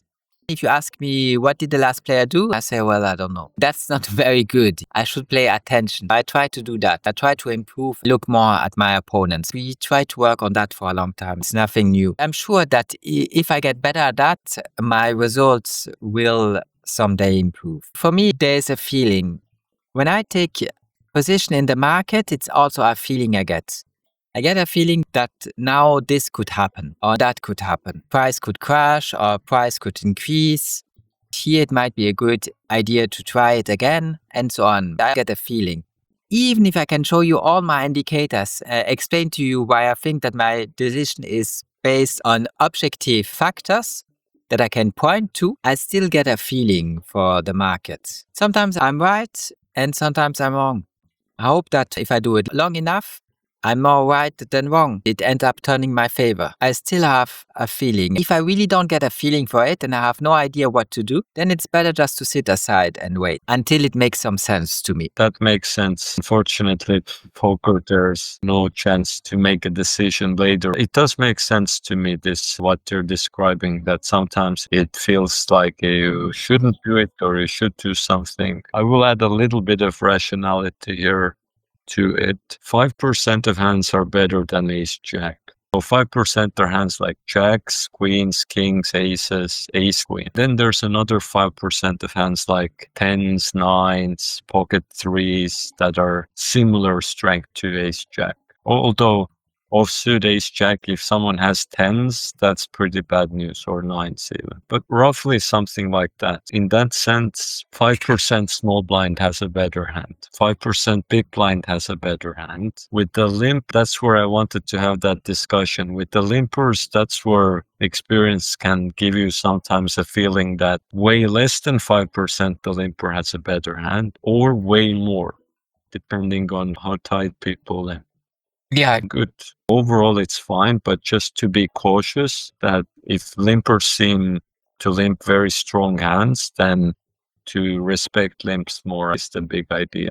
you're pointing out that player 3 and player 4, they only have 5% chance of having better hands than ace jack offsuit. Combined, they have 10%, if I'm not mistaken. Exactly, yes. And the real danger comes from player 6 and player 8. Exactly. Player 6 is more dangerous. Player 8 is less dangerous because he only limped. If he would have something strong, he would have raised 3 bets. He should have put 5 big blinds on the table. Then I would straight fold without hesitating. Player 8 doesn't seem too dangerous. Player 6, he's a little concerning. The good news is, if I would have just limped, I could have seen how he acted on the flop. But it's a bad idea because then there's a chance the small blind and the big blind would get involved. I'm facing 5 players. That's even worse. I was more thinking how to compare, like, how would you compare an all-in to raising to 4 big blinds here or 4.5? What would be the upsides and downsides of both? Maybe 4.5 is enough to make them fold. If it's not enough, I can see how they act. The one who stays, maybe I make one of them fold, and the other one who stays, I can see how he acts on the flop. I can get more information. That's nice if I go for 4.5. But it makes my life harder. If I go do an all-in, good chance they fold. If they don't fold, well, I might still have a 50% chance of winning. Fair enough. It's okay. 18 is about the limit you should do plays like this. If you had, let's say, 22 blinds, that would be quite a lot to do that. Okay, I get it. It's a little early with 18 big blinds to do what I did. I didn't like the 2 limpers. I wanted to punish them a little. Fair enough. 9-10 in the big blind. Great scenario. Way less pressure here. One player, small blind. The reward was almost as big here. Look how interesting here is. True. Do you remember the last reward? Wasn't it 4.5? Maybe 4.55 to be exact. On almost exactly 4.5. It is less. The risk is so much less here. Last hand you had 4 opponents. Now you have 1. Last hand was 18 big blinds. Actually, you're not even going all in here. On the table, it appears that way. You're actually just raising 11 big blinds here. The player 8 stack. You have 1 opponent instead of 4. You're not risking all their chips. They're also small blind limp, so very safe. 10-9 suited, even though weaker hand than ace jack, this scenario way more comfortable, I would say, for an all-in. Great. To the distinction of why I prefer the 10-9 to the ace-jack scenario. I'm just facing 1 opponent. I'm more short-stacked. I cannot be out of the game, because even if I lose, I would still have something left. All that makes it a better situation to do an all-in. The limper is now not high-jack. What position is the limper now? He's a small blind. He's now the small blind. He only had to limp for half a big blind. His limp is less of a limp. Good. Okay, nice. Let's carry on. Okay, let's look at the hand. Okay, player 6. You see how easily he won this hand. What do you think of this? They don't take much risk. I don't know what they had, but it's strange to fold to only 1 big blind. It looks like on this table, people fold for very little. Maybe the 4.5 big blinds you wanted with my ace-jack would have been enough. What's that supposed to mean? That maybe you're right. If I put 4.5 on the table, it would have been enough to make them fold with ace-jack offsuit. I remember that. Because the spirit of the table seems to go in that direction. It often does with their last 15 or 10 big blinds, that people are thinking more of the end of the tournament, which they should. But here's an exercise for you. Actually, it's great we see this hand. Let's imagine, can you go before player 6 bets here? So a few clicks back, 1 more click back here. You're player 6, you're in position. I know you wouldn't have limped the button. Can we think of a scenario how you would limp the button or not really? It's tough to think of one. You would have at least min raised. That is different. Let's say you're in this scenario. I will give you pocket fives. How would you perceive this scenario if you have pocket fives here? You give me a very weak hand. You want to indulge me in limping to see if I can get one of them fold. You give me the hand that has some value, maybe it's worth one big blind. The question is it possible both players fold? Yes. If we get that, would that be a great scenario for our pocket fives? Of course it would. Why don't we want to see the turn or the river with fives? Because nearly everything could be better than what we have. Right. Almost all the cards that are gonna come will be bad for pocket fives. The turn could be a 7, and we could lose to someone having a 7. Any card almost is bad. So it would be really nice to get those folds. Now, the issue here is we have fives. We don't want to risk too much to get those folds because our hand is weak. If we do a pot-sized bet or even half-pot bet, that could feel like we just lose that often if someone has a 9 or a flush draw or a jack. There's dangers on this board. One thing we practiced in December was finding straight draws. Do you remember what was the method of finding straights or straight draws? You want me to go one up and one down and to look if there are two cards very close together. Good start. The best thing is if 3 cards are close together. If not, then 2 cards. Then we talked about like side-by-side cards and 1 gap and 2 gap and 3 gap. Which of this is the case on this board? 1 gap. Then to make straights, we would work around that. First question is, can we have a straight at the moment or we can only have a straight? We can only have a straight draw. Exact. Could you name me? I'm not going to ask you all the straight draws here because there's many. I'm going to ask you, what's the best straight draw someone could have? Queen 10. Very good, Queen 10. Just to challenge you a little bit, I'd ask you, what's the worst straight draw someone could have on this board? 2-5. I would say 2-5 is too far-fetched. It still has to be a hand that's 1 card away from a straight. Is 2-5 1 card away from a straight? It's 2 cards away. That's called a backdoor straight draw. Straight draw is 1 card away. Queen Jack is that. It's the best one here. What would be another example of a straight draw, 1 card away? It's 10-8 would be the worst straight. 10-8 is weaker than Queen 10. 10-8 is still quite nice. Why is 10-8 still quite nice? Because it makes it a nice straight. How many cards in a row is 10-8? We have 4 cards in a row. Which cards would make a straight for 10-8? A queen and a 7. Good. Now, that's a good straight draw because there's also straight draws where only 1 card will make you a straight. And that's worse than 10-8. Yeah, so what do you want me to say? 10-7? Okay. Which card would make a straight for 10-7? An 8 and a 10. We already have a 10. So just an 8. Just an 8, exactly. 10-7 is a pretty good answer for quite a weak straight draw here. There is one I would say is even weaker than 10-7. It has to do with those same cards, the 10 and 8, the 7. What would be a weaker way? It's similar to 10-7. 10-6? Why not 10-6? What's the issue with 10-6? We can only go lower if you want worse. The 10-6 issue, what would be the gap with 10-6? What card's missing if we have 10-6? We are missing an 8, a 7. Exactly. We can only keep 1 card for a straight. So 10-6 is not that. What I meant is the 10-7 is a straight draw. 10-8 is a straight draw. What other combination could you make out of 10-7 and 8? That's not 10-8 or 10-7. 8-7. 8-7. What card's 8-7 missing? A 10 and a 6. No. Which cards would 8-7 have in order? It would have 7, 8, 9 cards. Okay, then where would the gap be? 10. What is 7-8 missing? Just the 10, exactly, just that 1 card. What's the issue with the 6? Let's say a 6 comes. Why is 7-8 still in trouble with the 6? Because we still don't have 5 cards.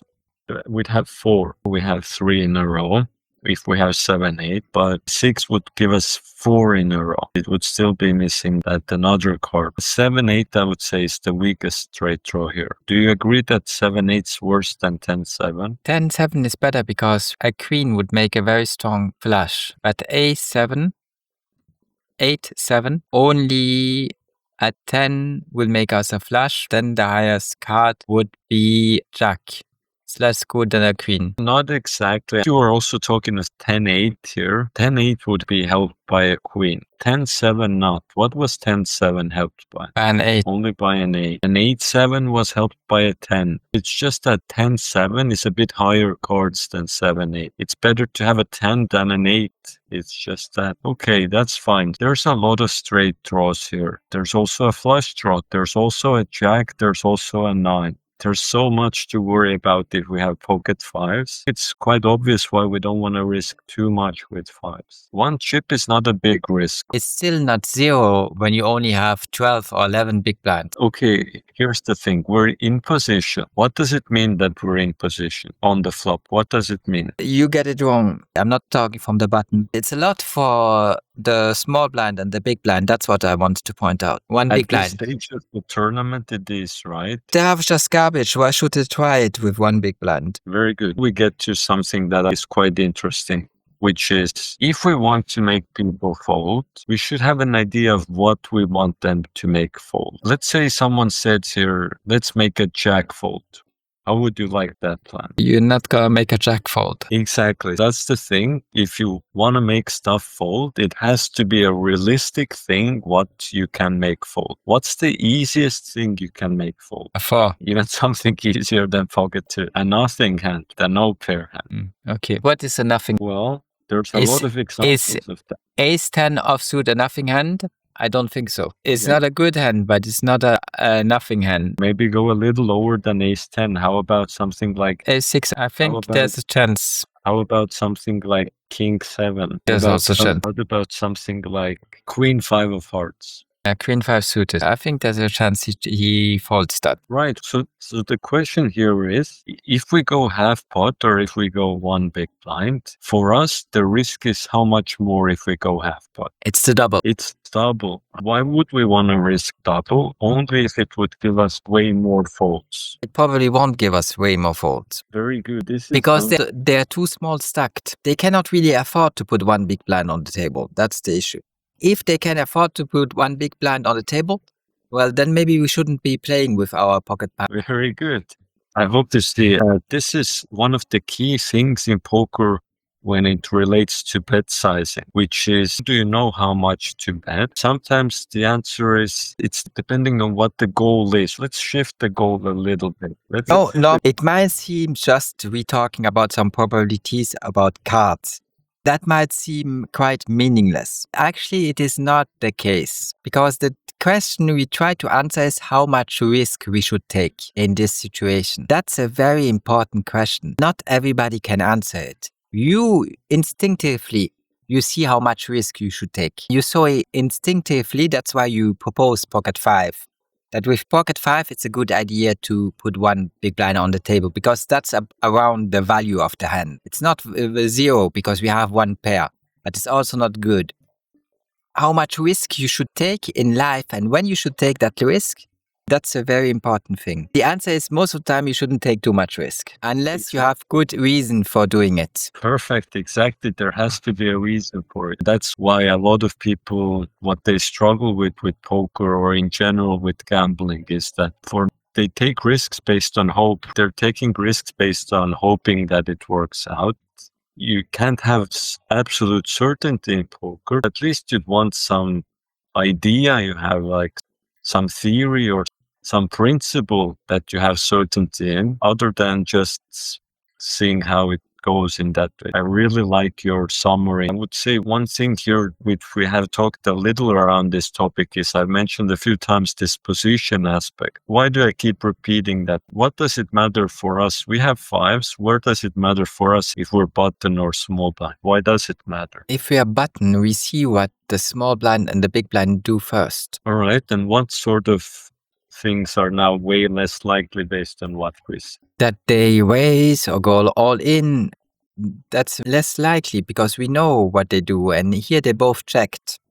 They showed very little interest in the pot. What sort of type is less likely? What's the most obvious scary thing on this board? Jack, that's not very likely. What would be dangerous would be a flush draw. That's also not too likely. We are sitting quite good once they both checked. Where are they checking? They're checking. Check 1, check 2. You're sitting quite good. It's a moment where we could even bluff. It would be a little dangerous because if they have a flush, will they fold to a bluff? Probably not. Why bluff if one big blind could give us the same result? Just value bet our pocket 5. What's so nice about this? Let's say someone has, what was the best straight draw you said? I said queen 10. Okay, do you remember the second best one? It was 10-8. Very good, 10-8. Actually, king queen's also pretty good. That's one we didn't talk about. King queen is good because it has 2 cards higher to the board. These types of hands. Let's say someone has queen 10 or 2 spades. Would they fold if you bet even close to pot size? Would you have confidence they would fold those hands? King queen gives us 3 cards in a row. Queen 10 gives us 4 cards in a row. What would you like more? Queen 10 with 4 cards or king queen with 3 cards in a row? I think you would like more 4 cards in a row, don't you? I would. There is one benefit king queen has. It can make top pair with both cards. Queen 10 can make top pair only with a queen. But overall, queen 10 I would take here.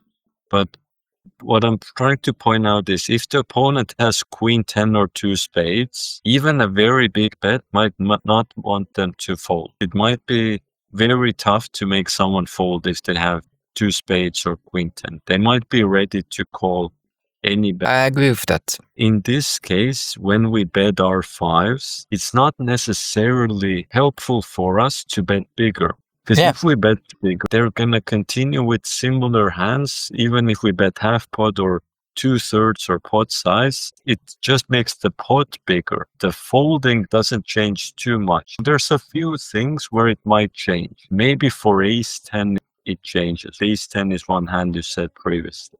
Look, Maybe no, sorry for interrupting you. Just pocket 5 is a made hand. What would you do with a hand that isn't made? What can I give you? Like ace 5 suited. What would you do then? I mean, both of them checked. Would you still try one big blind or would you just check with ace 5 suited? that's a very interesting question.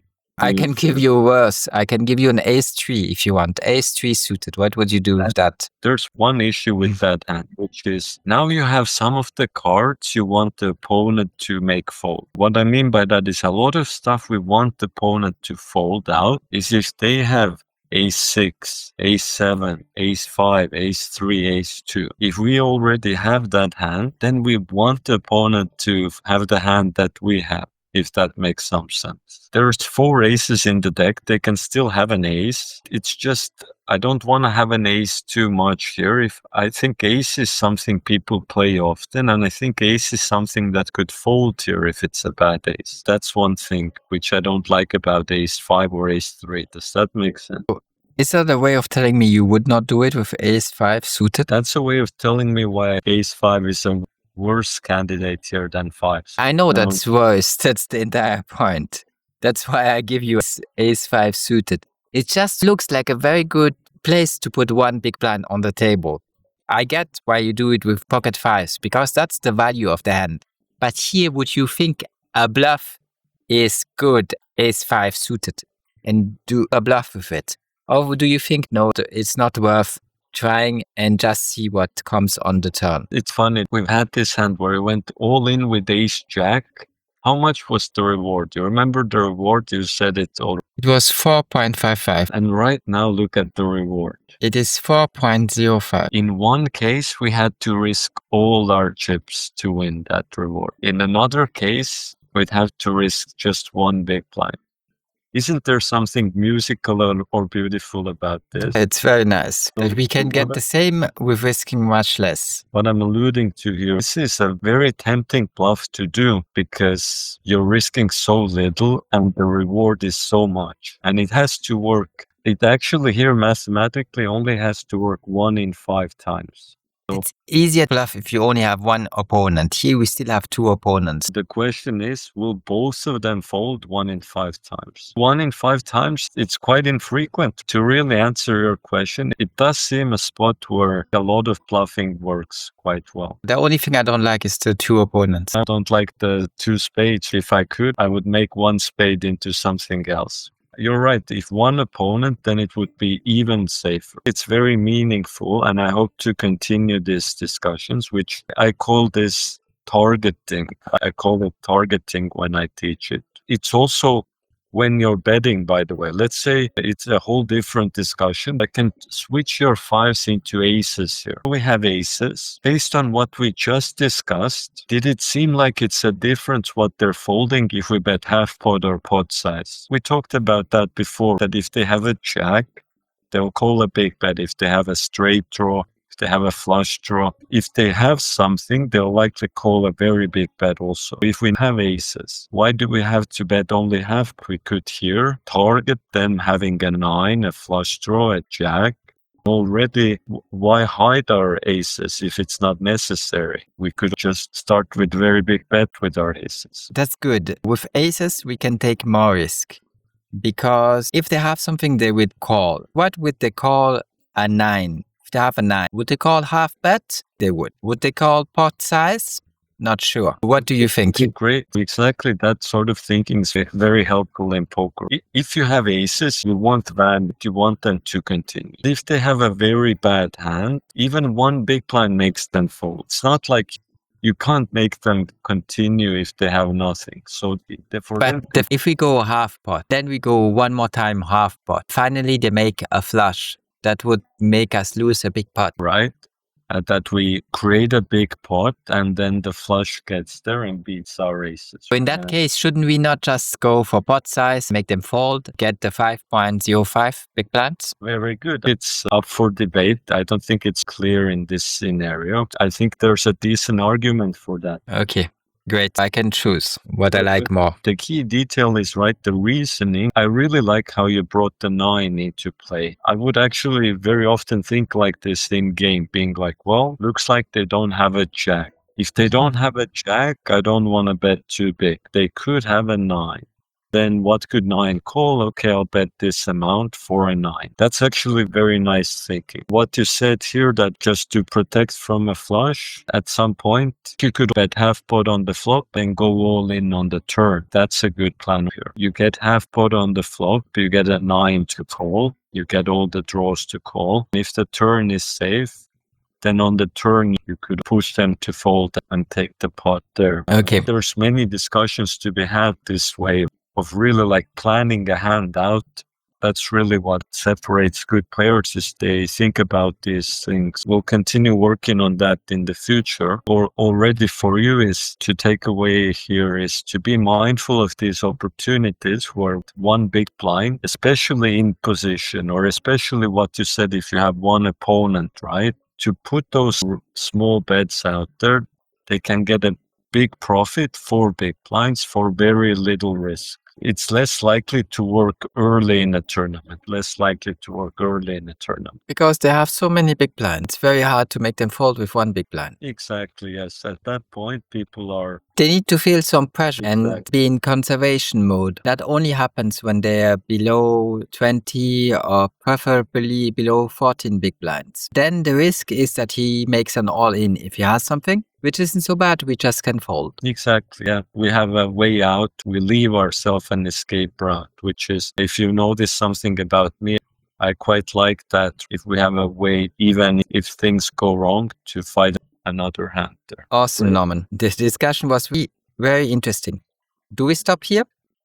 I try to play more for next time. Then I have some fresh, even maybe some marked hand. Great. What do I want to say? We didn't talk too much about combos today. That's fine. It will keep coming up in our discussions. Like in the future, you will see the value of that. We didn't get to practice it today. We worked on the straight. We worked on some positional accuracy, which was like how many players left those all-in hands. Then that 5 thought experiment was quite interesting there. It was nice. Maybe as it's our last meeting for the year, we can make it an extra meaningful. How would you summarize this year for yourself? Doesn't have to be with poker. Overall, I'd like to hear about. I ask you this, I'm already answering in my mind for you. I feel like there was many new things for you this year that you changed with your habits, with your diet. You got the new glasses, the running habit. You started that this year. Somehow it seems quite like a lot was accomplished this year that stands out, that changed from your center or balance changed in some way. How would you answer or summarize this year? One of my qualities is that I try new stuff.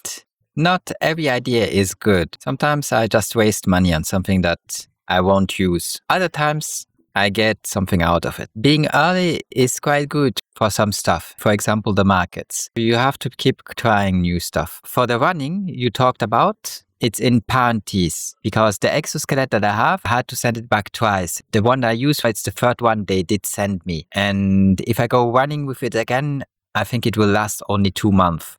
So I only use it in resistance mode. But I should get a new one next year and then I will go running with the new one. I hope that the new one is more reliable and is better made and won't break down that fast. And if it does, well, I can send it back. Now, how do I think the year went? I think it went quite well. I tried a lot of new stuff and I'm overall happy with my progress. If I can maintain, for example, the important thing of fasting 14 hours a day, that will do a lot of good to my health. I already feel the benefits from it. If I keep doing that, it will improve. One of the things that did improve is the quality of my skin. I don't know if you already have that with your foot. There's dead skin you have to get rid of. You don't have it, you will.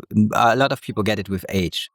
That improved. I had more in the past. I always had to take care of it. Since I started fasting, skin is one of your organs. It looks better. I have less to deal with it. I'm sure it will do me some good beyond just making food taste better, allowing me to enjoy life more. The funny thing is, with people like my friend who thinks she's an Epicurean, she enjoys life more because she offers herself all those pleasures. Those pleasures don't actually make her more happy. She doesn't enjoy life more. I enjoy life more because food has more taste to me because I fast 14 hours a day. Sometimes when you really try to get something, you don't get that thing. Sometimes the more you want to feel happiness, seek all sorts of drugs for it, the less happiness you get. Yeah. I'm sure the same thing happens in poker. The more you want to win a poker game, your chances of winning drops. If you're indifferent to it, you just play because you find it interesting, your way of meditating, then the good results will show up on their own.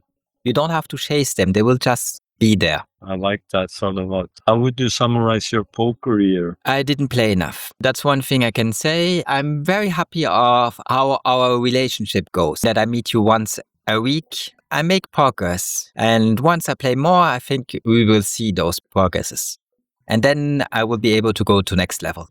I'm confident that it will turn out decent in the end if I do it long enough. From my point of view, I would say, I guess I can reread some of the summaries and things like that. But if in my recollection, start of this year, you had a lot of the correct moves in place.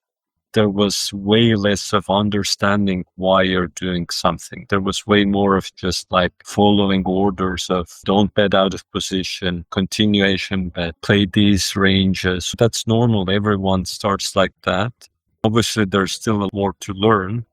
Overall, the big improvement is in your discussions. I feel like the understanding of some of the nuances, the evaluating situations and overall the mistake size has gotten way smaller in that way. Previously, there could have been huge mis-evaluations of poker scenarios. Whereas now I feel like all the hands, even today, this ace jack hand, it's more about comparing two good offers rather than you would do something that's completely bad. When I make mistakes, I start to make nice mistakes. Like when you play the piano, my mistakes are less shocking and less bad. Good. And for next year, playing more is obviously always something. We'll see how it goes. In my mind, it's to get those results. I feel like you've done a lot of work. I feel like you deserve it in a way. Obviously, you only deserve something once you're ready. Let's not think about that. The thing I should focus on, I get your idea. Thank you, Norman. It's kind of you thinking of that, thinking that I deserve it. I have to have an ethic of work. See how many hours I want to spend every day playing poker. I still haven't figured that out. Once I know that and I stick to it, it would be great. That's something I don't know right now. I haven't answered that question. I have one more question, which is relating to me or our lessons, or something you'd like more of or to change, or something you especially have liked. Or is there any feedback you haven't shared already that you'd want to do? Obviously, you can share that every time. It doesn't only have to be on the last meeting of the year, but just to take a moment to reflect on some feedback in that regard. You are very dedicated poker teacher. It's very pleasant to talk with you, to meet you once a week. There's nothing really to change or to improve. You do much already that I don't know how you could do it any better than what you do. But maybe something comes up. Until next time, I can give you a tip. The only thing is, don't get mad. If I say something you disapprove of, you don't like, if you get mad, at least don't close the door forever. Allow me to make it up to you again if I make a mistake or say something you disapprove of. Yeah, try to be a little understanding, forgiving. Don't condemn people too fast. I'm not perfect. I might change my opinion with time if you give me enough time, Norman. I say that especially because you are kind to read my books. I enjoy the time we spent together and I hope it will last for a long time. I don't want us to screw it up for nonsense. That's all. That would be the only thing that comes to mind. It's not something I think you do bad. I think you manage it better than most people. Still, if that would go wrong, it would be a sad thing. Thank you. I'll think about it. I do definitely hold some grudges or get mad at people. It's actually accurate. Maybe not so much with you. Overall, I do think I can get angry at people sometimes. It's a good. Well, there might be people who deserve it. I hope I'm not one of them. Norman, it's better if you can, as in poker, if you can take a rational decision, not emotional driven decision. For example, what my friend told me last week about Epicureans, I didn't like that because especially with the huge convictions he put behind, but there's no reason to get mad with her because of such a little thing. I have to forgive that, and when the moments come, I didn't tell her that Epicurus did fast a lot with his disciples. When I can talk about it, I will tell her that. Maybe she changes her opinion one day. Not immediately, maybe one day. Maybe do the same if you can. And if you think that the relationship is too toxic, well, then you can break up, but at least tell the guy why you broke up and that you think it is too toxic and it doesn't add any value to your life. Then at least he can think about it and try to correct himself. If not with you, then with somebody else. Try to guide them back in the right direction. If you can practice a little forgiveness like Jesus teaches, it could be good. The difference between me and Jesus is that Jesus, I get the impression, will forgive everything. I don't think you should do that. There must be a limit to what can be forgiven and what shouldn't be forgiven. Okay, Norman. Great. I'm very happy I asked you that. I will think about this. I want to ask this from everyone.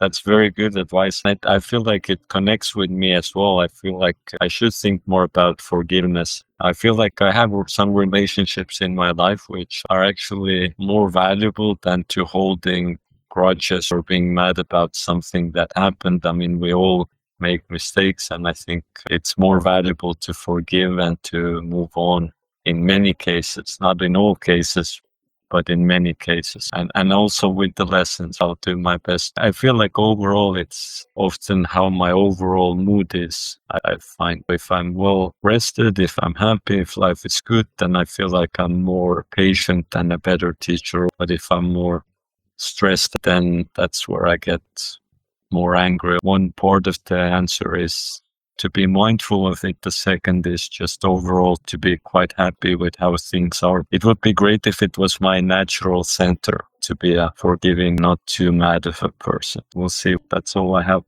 on mind for today. Okay, awesome, Norman. We do great progress on our relationship and regarding poker. I'm really, really happy for that. I really appreciate that you took the time to comment and read some passages of my book also. Thanks a lot for doing that, Norman. We continue that.